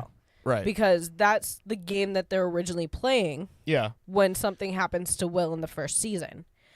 But it also explains like the Upside Down, the Demogorgon, this person, that person, the who Will is in the second season, how he's like, you know, the eyes and ears for, technically we don't know at this point, but Vecna. Yeah. By telling them where they're at and like who's setting fire to them, like different stuff like that. Yeah. So he's the mind flare. That's what they call it. Yeah. Which is part of Dungeons and Dragons. Now, if you recall, a lot of people didn't like children playing Dungeons and Dragons because they thought they were going to end up being serial killers or something exactly, like that. Because they blamed or just a lot of that. summoning evil and shit. Yeah.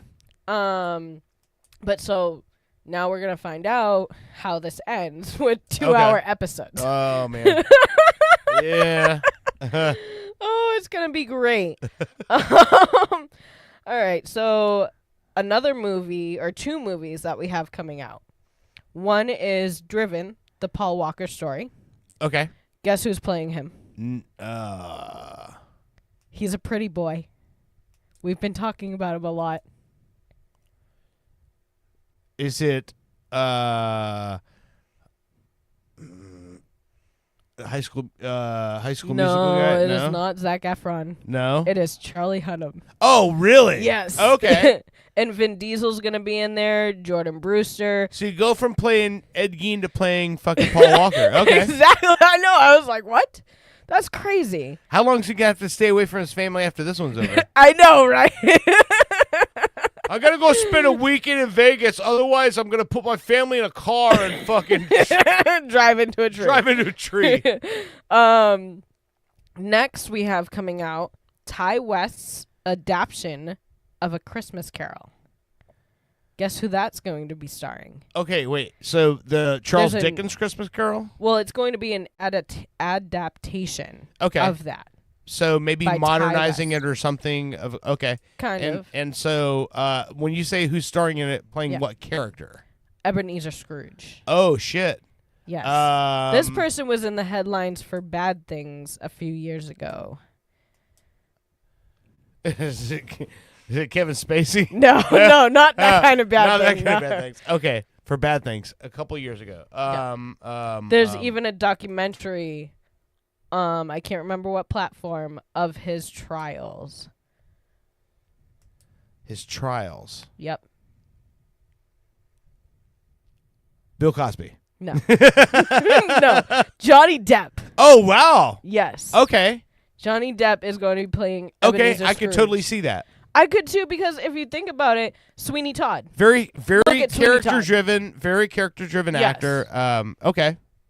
I'm so looking forward to it. Yeah, that sounds fucking interesting. Actually, I never seen. No, I don't. so many people shit on his on some of his characters, and I'm like, when you look at him, like, pretty historically accurate. Like, Lone Ranger, his Tonto is way more accurate. And like his portrayal of Tonto is way more accurate. Oh, 100%. Than any portrayal of a Native American had ever been at that time. Yeah. You know, I mean, they're like, oh, it was scary and creepy. I'm like, that's what they looked like. Exactly. Like, they were scary ass fucking tribal people that would fuck you up for going in their property. Like, yeah. 100%. Yeah. I mean, there was a story, I don't know what year it was, but there was a guy who went into a tribe and he wanted to learn more about that. Yeah, and he got shot before he even got off the fucking boat. You're talking about the guy No. They ate him. Yeah. They shot him with arrows right when he got off his raft, and they ate him. Yeah. Oh my God. And that's an area it's an island where like people are told like you don't even cross, like you don't even run a boat within 100 fucking feet of this place. Yeah. And he's like, oh, I'm a fucking graduate student. I just pull up and have a chat with him. Yeah. Yeah, that's crazy. I would never do that. No. In Disney news, okay, 1955 was when the Mickey Mouse Club was aired on ABC TV. Okay, so the That's first like national televised of the was Mickey it? Mouse Club. Mickey Mouse Club. Okay. Yeah. The And that must have been like 1955. That would have been so like some of the alumni from that first cast. I think was Annette Funicello and Frankie Avalon. There was a handful of people. Those are the only two I remember. But yeah, a lot of people who went on to have big careers came out of that first cast. Well, I mean, even if you look at the '90s cast. Oh, we had yeah. Justin Timberlake. Yeah, Britney Spears was part of it. Christina Aguilera. Ryan Gosling. Yes. I mean, it's crazy. And then I also took a photo. Okay. Of what else happened in Disney today. Okay. Which I've got to go find where it went. Okay. It's October 25th today. Yeah. And in 1971 Yeah. was the day that Roy Disney dedicated Walt Disney World to his brother. Yep. Oh, wow. He actually made the whole, like, it was televised, him telling, like, saying, I dedicate this to my brother.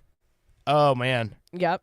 That's crazy. So I just looked up. Annette Funicello was an original member of the cast the first season of Mickey Mouse Club. But she's the only one I recognize out of this list. So Annette Funicello, she was one of the first ones. Well, that was also that day that they did that.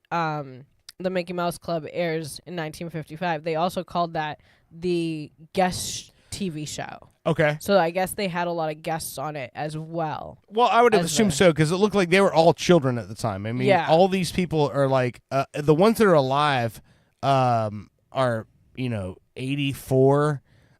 79. Yeah, they're up there in age. 83, 82, 84, 85. So yeah, so they were I mean 1955, they were young even then. Mm-hmm.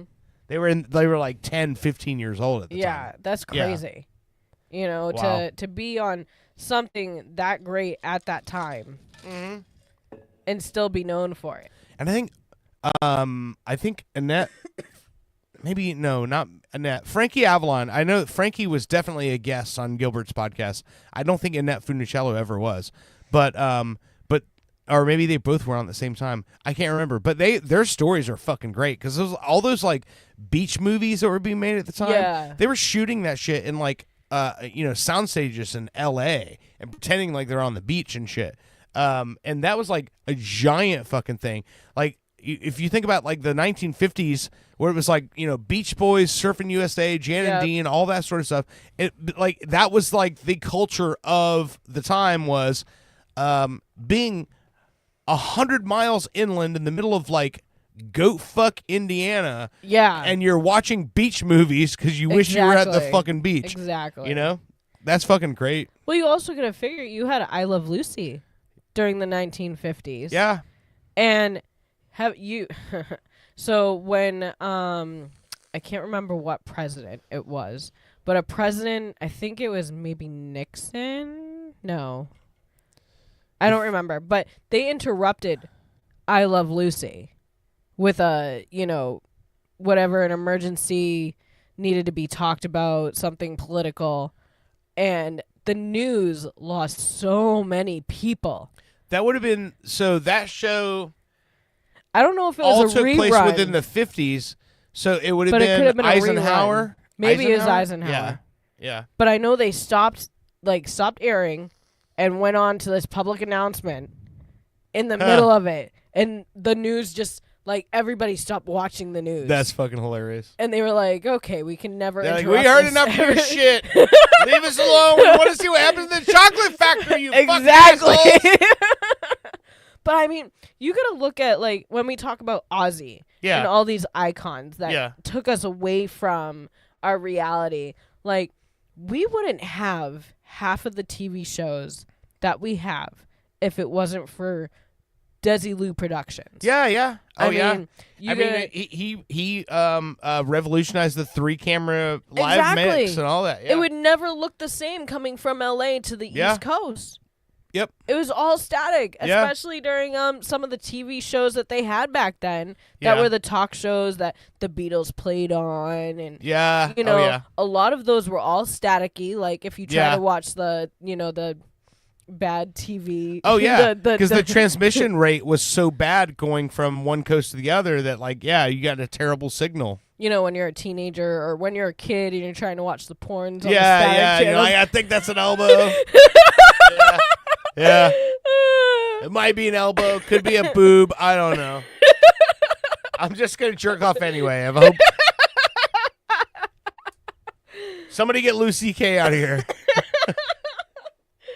Also, so my schedule's been getting busy. Yeah. And Owen's a little upset with this. What's that? I joined the PTO. Oh, my God. For Jackson, okay? Now, I like it because I've always had school spirit. Yeah. No yeah. matter, like, where I was, high school, college, I just love school. And Jackson actually, like, enjoys seeing me at school. So he's like, oh, my God. He ran into my arms the other day and, like, jumped and was like, oh, yeah. Thank God you're here. But, yeah, so I'm like, okay, I have this going on. I have that going on. I tell him today, I was like, all right, so we're going to Kitland Park today for trick-or-treating. Yeah. We have trunk-or-treating coming up on the 28th. Yeah. And that's where everybody just pops their trunks and, like, yeah. Yeah. Okay. And they decorate the car. Yeah. And I said to him, now, if you want the little ones to participate, you need to bring a canned good. Yeah. To the school for it. And he says, now he's thinking that it's during school. He's going to drop Jackson off with canned goods for trick-or-treating with the little ones. Yeah. He had no idea what I was talking about. I was like, all right, I need to be there at 4:30. I don't remember what time it starts, but I know I have to set up all this shit. I got to get the candy ready. I got to get this ready. And he's like, so it's after school? He's like, why don't you tell me things ahead of time? I was like, I show you the flyers when they fucking come home. Whether you read them or not is not my problem. Yeah, that's fucking on you at that point. Like, I hang them on the thing. And I tell him, like, you know, I had to keep switching my boograms. Now, you remember in high school when you got to buy, like, Valentines and you could send to, like, people in school? We didn't do that. For us, it was like, you had your own Valentines. You could do whatever you want with those, but the school thing was the carnations. Okay. Okay. But you could send them to different girls or teachers that you liked or whatever. Yeah. Well, so now we're doing boograms for Halloween. Where Boograms. They're $1 a piece. Is that how you found out if you have breast cancer or not? No. You got to go sign up and get your boogram? No. But so you can send them to your teachers, to the principal. You can have one made out and get it in your classroom and bring it home to your What a parents. fucking suck up are you? And you're like, I'm sending sending boograms to fucking teachers. Like, hey, I see you, girl. I like what you're doing here. So anyways. Send Tyler to fucking detention. I got it. We had to sell them from the 20th to the 24th. Okay. And I originally signed up for the 22nd. And I was like, crap, I can't do the 22nd because I got an appointment in Kissimmee that I've got to go to. Oh, man. So I had to cancel that and I switched it to the 24th. But then my mother tells me that she's not going to be at my house on the 24th. So I had to cancel that. And I was like, well, I know she's going to be there on the 23rd because I'm doing the birthday bash for the month. So I'm going to sign up for that day in the morning. Yeah. So I tell her, I was like, hey, I'm not going to be home from 7:45 until whenever I get home, or maybe Owen will be home before me. Yeah. And she's like, what? Like, she looked at me like, you've got to be kidding me. Because William still, like, hates when I leave the house. Yeah, yeah. I leave the room to go to the bathroom, and he's throwing a fit, bashing on the door like he's the cops. So she's like, I had to deal with him cry. Like, you know, Samantha's rubbing his back for me and help me out, and he's just crying his eyes out. I'm like, I'm sorry. He calmed down and fell asleep, so it was all good. But, you know, he was still, like, very upset. She was great. She, like, played with her toys. She helped me out with him. She watched the TV. No problems with that. He cried the whole time. I was like, I'm sorry, Mom. He's only 10 months old. I don't know what you want me to do. But so every time, like, I schedule something, Owen's like, the fuck? What is going on? And now I have a woman who's trying to bring me into drama. Okay? So she tried to bait me during the birthday bash. She was like, so do you know what happened? Why this person resigned? And I was like, no. I just know, like, I'm in the conversation now. I mean, I could look, but I don't really care to look. I'm just here to do my job, make friends, and hopefully have play dates for my son. Yeah. That's it. That's it. You know? And then she started, like, talking to me about our president. And she was like, she's very condescending. You can't give her any, like, ideas or she'll just put it down. I'm like, okay. All right. I'm just going to go over here and mind my own business. And then the other girl that was with us is like, yeah, you know, Marcus did this and he, like, tried to steal. And that woman goes, you know, I really don't think that happened. Yeah. And I'm like, peace out. I've got to go. Like, I'm done. I'm done. And so I get a call or a text message from my president PTO, and she's like, I heard Lisa was talking shit, that hoe. And I'm like, oh my God. The president called him that hoe? Oh. So, man, you're in the middle of a Real Housewives of Los Angeles fucking. Right? So she, I called her because I was driving. I was like, I'm sorry, I can't text and drive at the same time. And she's like, I just want to apologize because, like, her trying to put you in the middle is not right whatsoever. I was like, I should understand. This will not get better. I should understand that when you put a bunch of women together, that they're always going to be petty and catty. And that there's going to be this one talking shit about that one and this one trying to bring other people in with it. And I'm like, I don't want to get involved, man. Yeah, you're asking for trouble with that. Well, and then Owen says to me, he's like, so I told you didn't have to work, and now you're doing a job that you don't even get paid for. I was like, yeah, I know. Yeah. I'm also a mom, and I don't get paid for that either. So Right, yeah.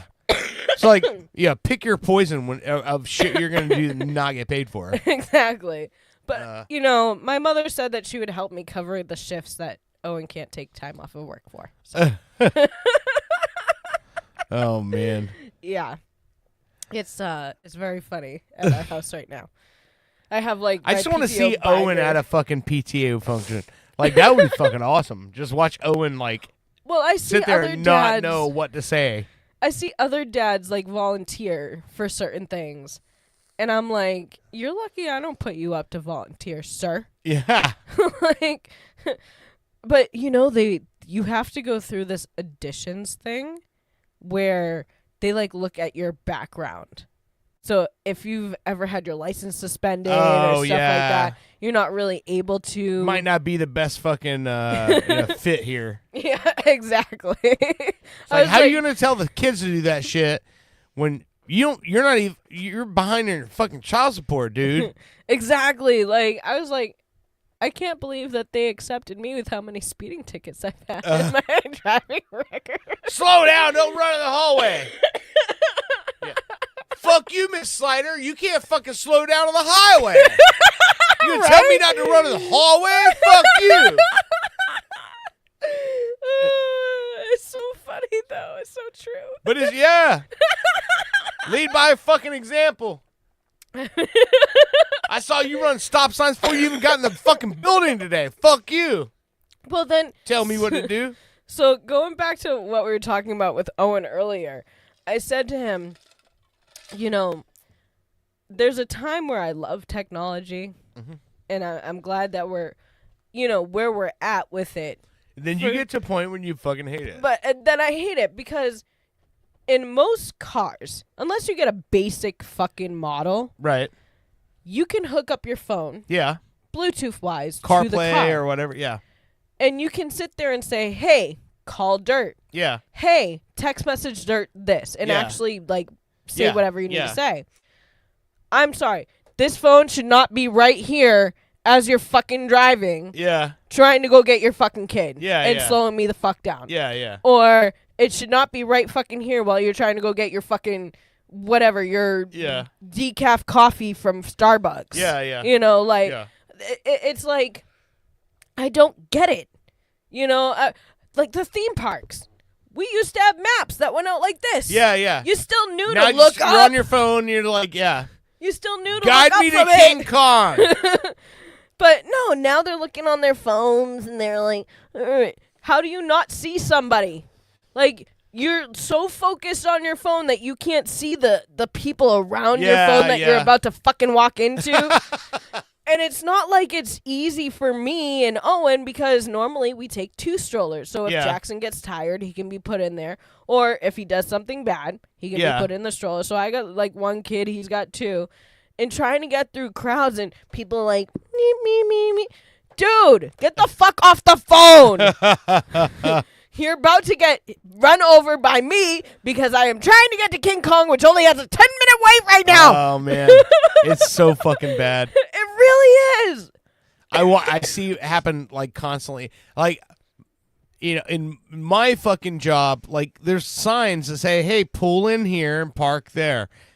People are driving all the way. They're out in the back. They're over there by the fucking waste fucking tanks, and they're like, I don't know where I'm supposed to be. Well, not here. Like, you drove past 3 fucking signs that says do not enter.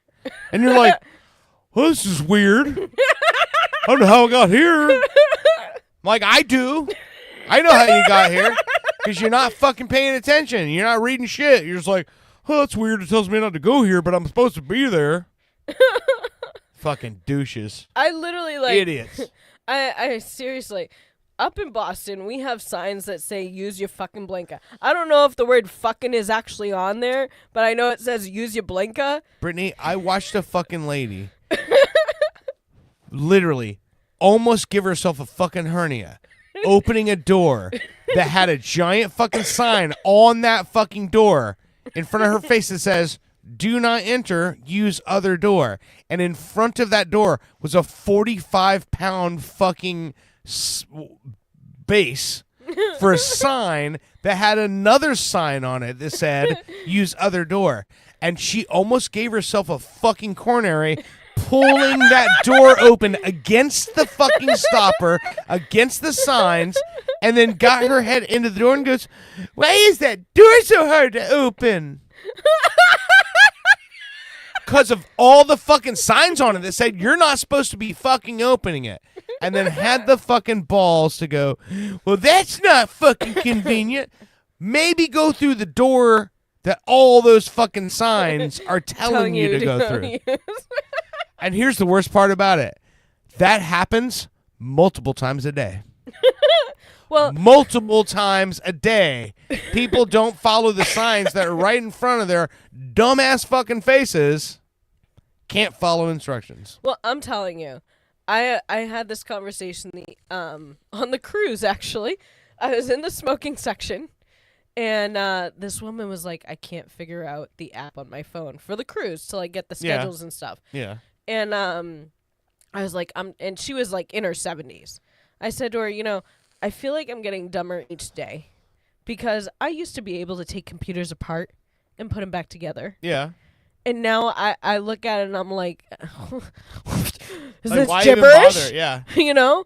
But it's like between the technology and not, like, you don't have to remember phone numbers. You don't have to, like, do anything. You don't have to write half the shit down, you know, because it's going to be in your phone. You And don't now got to there's open no a book. point because everything's so goddamn cheap when it comes to computers and shit. You're just like, why would I bother fixing the computer I have? Exactly. I can literally just throw it in the garbage. It would cost you the same amount of money to fix it as buying As to buy another one. Yeah, exactly.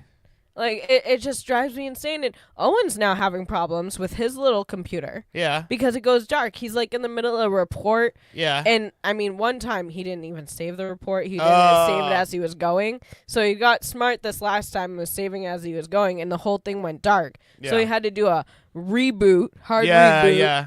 And I'm like, I don't know why you don't just buy a new one. And he's like, I'm not even at the storage. Like, I have this much storage, and it really has like holds this much. And I'm like, okay, but how many years have you had it? Yeah, but they make it so fucking easy to just upgrade. Like, you store all your shit to the cloud, upgrade a new device, download that to the new device. It clones your system, and you just go on, and you're like, oh, I've got like a year and a half before I start getting messages about how I need to upgrade. And then 3 years from now, the whole goddamn thing dies, and I lose everything. I go start over again. I feel like fucking Scott Bakula and it's fucking like Quantum Leap and shit. You're just like, oh, finally got this figured out, and they're like, oh, you finally figured out the automobile, and they're like, now you're in the 1700s. I know, right? Yeah. I now mean- you're being fucking tried for a witch. I mean, look at Furbies. Okay, it was this crazy fucking. But now every it's kid fucking needed Labubu. it. I know. It's always something.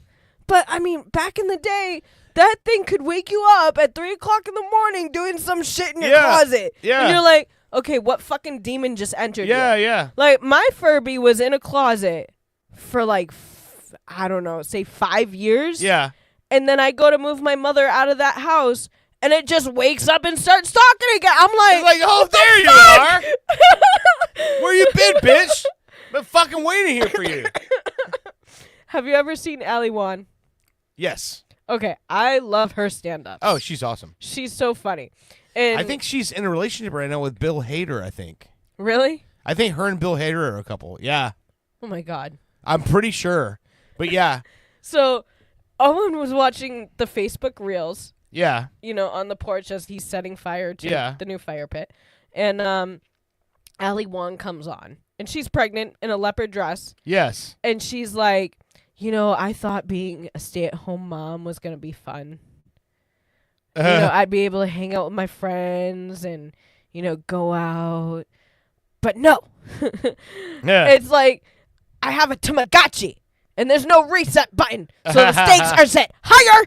I was like, it totally is. It's like, there's no reset button on any of the kids. Yes, Ali Wong is currently in a relationship with Bill Hader. They'd so go That's together. fucking awesome. They so go together. But I mean, almost the two stand-ups I've seen of her, she's pregnant in both. Oh man, the one about her friend who had like she's hiding. The child is hiding behind her labia when she walks in the door. She was like, she was such a nice, sweet woman. And then she had a kid, and the kid was going in, out, in, out, in, out. And finally she had to have a C-section. Yeah. And she's like, look at my pussy! Look at my pussy! And I'm like, it looks like 2 dicks hanging down. And then I'm making her laugh, and she's like, got a pillow over her C-section scar, and she's got a towel underneath, and she's saying, you're making the what was the word? It's a Mexican dish or something. That you're making that fall out of the. I was like, oh my God. Oh, my God. Oh my God, it's so good. It really is. I mean, to have somebody be able to sit there and be like that. Oh yeah. Oh yeah. And she's like, a stay-at-home mom does not get a 401k. Yeah. We do not get time off. We do not get paid for our job at home. And I love how she tries to hide her accent. Yeah. But it comes out it's so subtly. Great. Oh yeah. Every so often. It's, oh my God. Man, so there's a lot of comedy pages or channels or accounts that I follow, and one of my favorite ones is Dark Comedy on Instagram. If you look up, it's just literally called Dark Comedy. It's so good because it's all kinds of like jokes like that.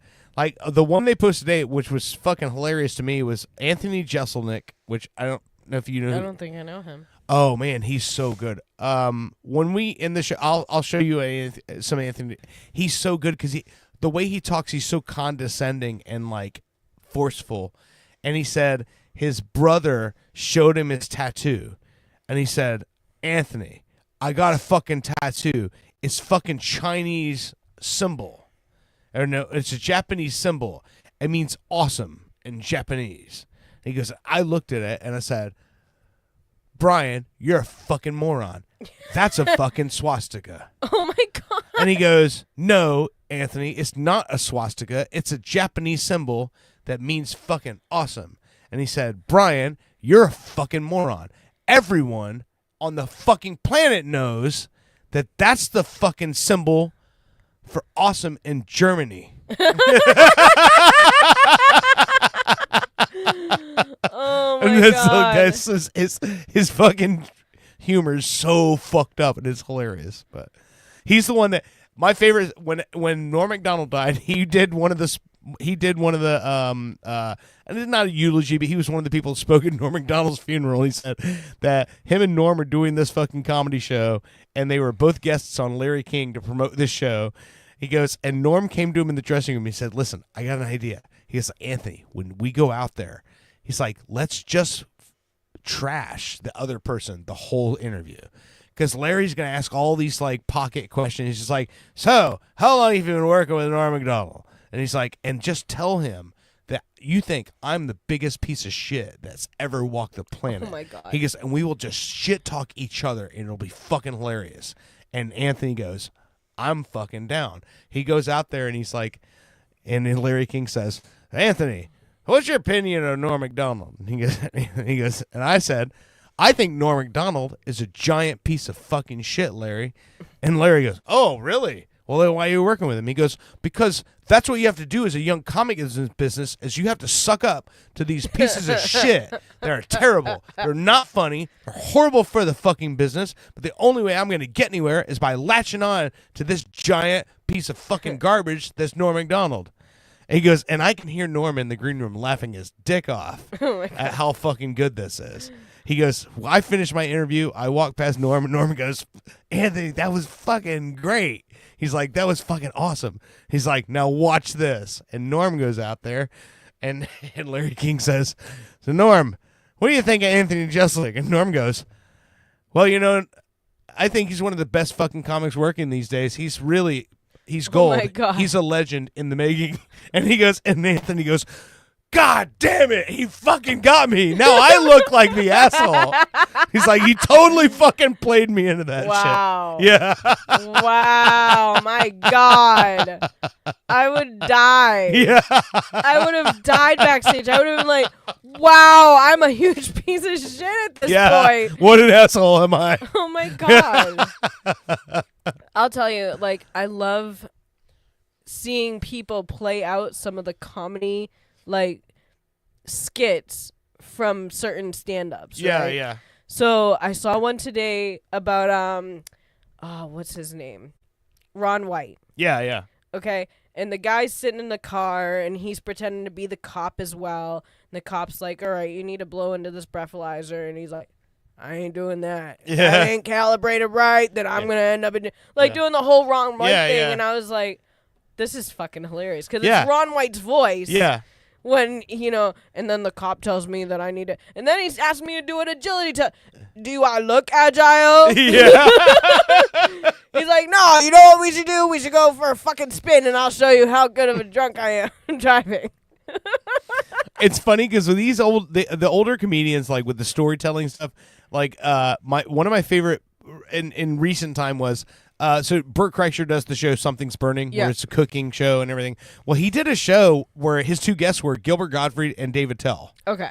And so they're doing this whole cooking and they're chopping stuff up, and then I David think you've Tell showed says, us this. I'm gonna go smoke a cigarette. So David Tell leaves, and Bert's there cooking, and just him and Gilbert. And he turns to Gilbert and he's like, "So, what do you like about David Tell?" And Gilbert just goes, "Nothing." I remember Bert this. just dies laughing. He goes, "I hope he falls off the stoop and tumbles in the street and gets hit by a fucking car. I fucking hate him."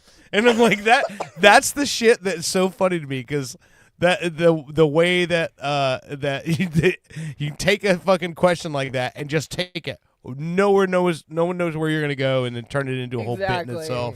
Exactly. Like, okay, so you know what's true nowadays, right? What's Is that? Nobody rings the doorbell anymore. Mm-hmm. Unless you're, like, getting a delivery, and you know that you're getting a delivery. Right, and you're, right. like, watching them Yeah. on your phone. And, what's his name? He's a comedian, Italian.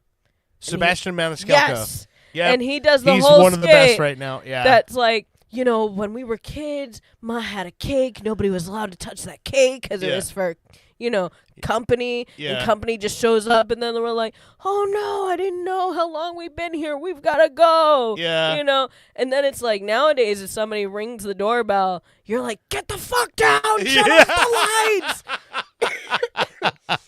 You know, you get a This call one is from like, the driveway. You gotta take your shoes off when you come into the party. Why? Because I have white carpet. So you fucked up. And now I gotta walk around like a douchebag in my socks all night. Exactly, right?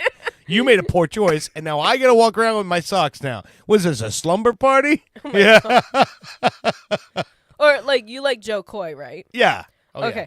I love how his mother took care of him when he was sick. Yeah. It was like vapor rub all over Yeah, everything. yeah. Like, Mom, I'm dying from the flu. Oh no, Joseph, we just put more on your feet and then I'll take it right out. So I'm like sitting there thinking about that when the kids get sick, and I'm like rubbing Vapor Cool on their backs and their chests, and I'm like, I wonder if I start rubbing it on their feet if it'll just suck out the sickness. Bert Kreischer said something the other day where he was saying how he's talking about like all the safety measures that are taken now, and he's like, and Joey Diaz is telling him, he's like, we didn't have none of that stuff. We didn't fucking seat belts. With my dad's driving, he had to slam the brakes on. He just put his fucking arm out. He's like, that's the way we grew up. We were tough back then. And Bert's like, yeah, but we also lost a lot of kids to traffic accidents. Well, I mean, I seriously like. Not everyone's dad had a strong arm. I'm just saying, maybe the seatbelts are a good idea. I mean, Jackson knows how to unbuckle himself. Oh, yeah. And he plays with the And next thing you know, he's in the back with the eggs. I'm like, he's hanging out with the fucking dog food in the back, and you're like, how the fuck do you get back there? And he's fucking flipping off truckers, and now you got to answer to that. Well, no, I'll tell you. This kid has told me before, Mom, you need to tell them to fuck off. Like, Oh, yeah. He's literally like telling me from the back, like, are those douchebags? That's his fucking superpower. He knows who needs to fuck off. I mean, is it that car, Mom? No, buddy. It's the car in front of that car that's fucking everything up. Yeah. Oh, man. He's literally like, he's got the road rage for me. When I'm trying to be like calm in the car, like, okay, I got him in the car. He's 5. Like, I don't need him repeating this shit in class. He's like, Ma, open your purse. I got to throw something at this guy. Exactly. He's being a fucking asshole. Look at this guy over here. You got no turn signal on. You got his flashers on. He's not even in the emergency lane. No, okay, so the way Owen Roll the window down. drives. Sir, hey, would you mind going and fucking yourself? Now the way Over that way. The way Owen drives, right? He's the type of person that I want to kill when I'm behind them, because he does not turn on a turn signal until the light changes to green and he's already starting to turn. Oh, yeah. I'm yeah, like, yeah. no, this is not how. No, you turn on a turn signal. That's why at that least cop one told me one telephone time. pole. He said turn signals are to tell people where you're going, not where you just came from. But I'm like, he wants to get upset with me with my road rage and everything. And I'm like, babe, have you seen how you drive? Especially after a long day. It's like, we're in the car, not 5 minutes, and he's like, okay, I guess I'm driving home. And it's like, but you didn't want to drive anymore today. So you got to deal with my lip. I remember a buddy of mine telling me, he's like, the way my wife drives makes horses a viable option. Well, I've always It's explained. like, I would much rather have this thing shitting on my lawn than to get back into a motorized vehicle with that person. Well, I've always explained my driving as aggressive defensive. If I see that your car is a piece of shit with a bunch of scratches and dents in it, I'm getting the fuck away from you. No, what that means is that you are aggressive towards people who don't like your fucking driving, and then you get defensive about their criticisms. That's what aggressive defensive means. You're an aggressive driver, and then you get defensive when people don't like it. That's what it is. There are times where we've been driving, right? It's like, you just ran over my foot. Well, you shouldn't have been at the bus stop. The fuck you doing? Get a driver's license, asshole. I'm trying to drive here. There's been times where I'm driving with Owen, and Owen's driving, right? And some dipshit does something stupid, and I end up flipping them off. And then all of a sudden, they're like trying to race us and like, brake taps and everything. And Owen gets to the point where now he's heated and feels like he needs to fight the person. Oh, yeah, yeah. And I'm like, babe, we have kids in the car. It's one thing for me to yell let the at kids them. fight them. Hey, pull over. My fucking kid's going to beat your ass. Get out. Go get him. Fuck that guy up. Jackson would try.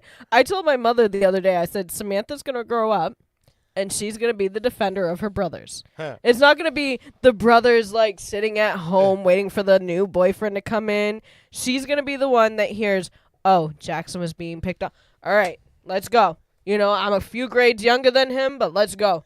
Let's get... Those kids made fun of Jackson's shawl, so I fucked him up. William's going to be, like, pushed down on the ground. She's like, oh, yeah. All right, His I'm rolling my socks were the sleeve wrong up. shade of fuchsia, so I fucking decimated the entire third grade class. My God. I'm now the Führer of the third grade. Everyone knows my name. None shall pass. Oh my goodness. All right, we gotta fucking end this shit. Okay. All right, we're I mean, in the show is what I mean. I didn't mean to piggyback that onto the Führer statement that I just made, which I'm sure I'll catch shit for at some point in the next week leading up to the show. Oh my God. But all right, so you've been listening to Pop Culture Radio. We've talked about a lot of shit tonight. I don't even remember what the fuck we talked about. I'll come up with a description when I edit this motherfucker. At some point. So yeah. Well, it's the Dirty Boston Show. That's the, exactly the name of the show. Yeah, but no, I mean the description where I type in like what we talked about. I'm like, serial killers. Fritz called in serial killers. Frank Verderosa was in the comments, and how about it? So this we'll end the show. This is Sore Spot by Happy Valley, and Evan Schaffer, friend of the show. You live in Pop Culture Radio. We will, maybe we'll do a Sunday show next week. Who knows? Next week is a lot of stuff going on. Friday night, Halloween night, Will's Pub. Fritz with Ultimate Sin doing Ozzy Osbourne. Psycho 78 as the Misfits. There's also AFI set that night. And then Saturday night, I will be at the Amway Center. Actually, Fritz and I are both going to go see Bert Kreischer do his Permission to Party World Tour, so that'll be a fun time. And we will catch you guys in November. Crazy to say, it's November. I know, is coming right? up. Yeah. All right, have a good week. We will see you next week.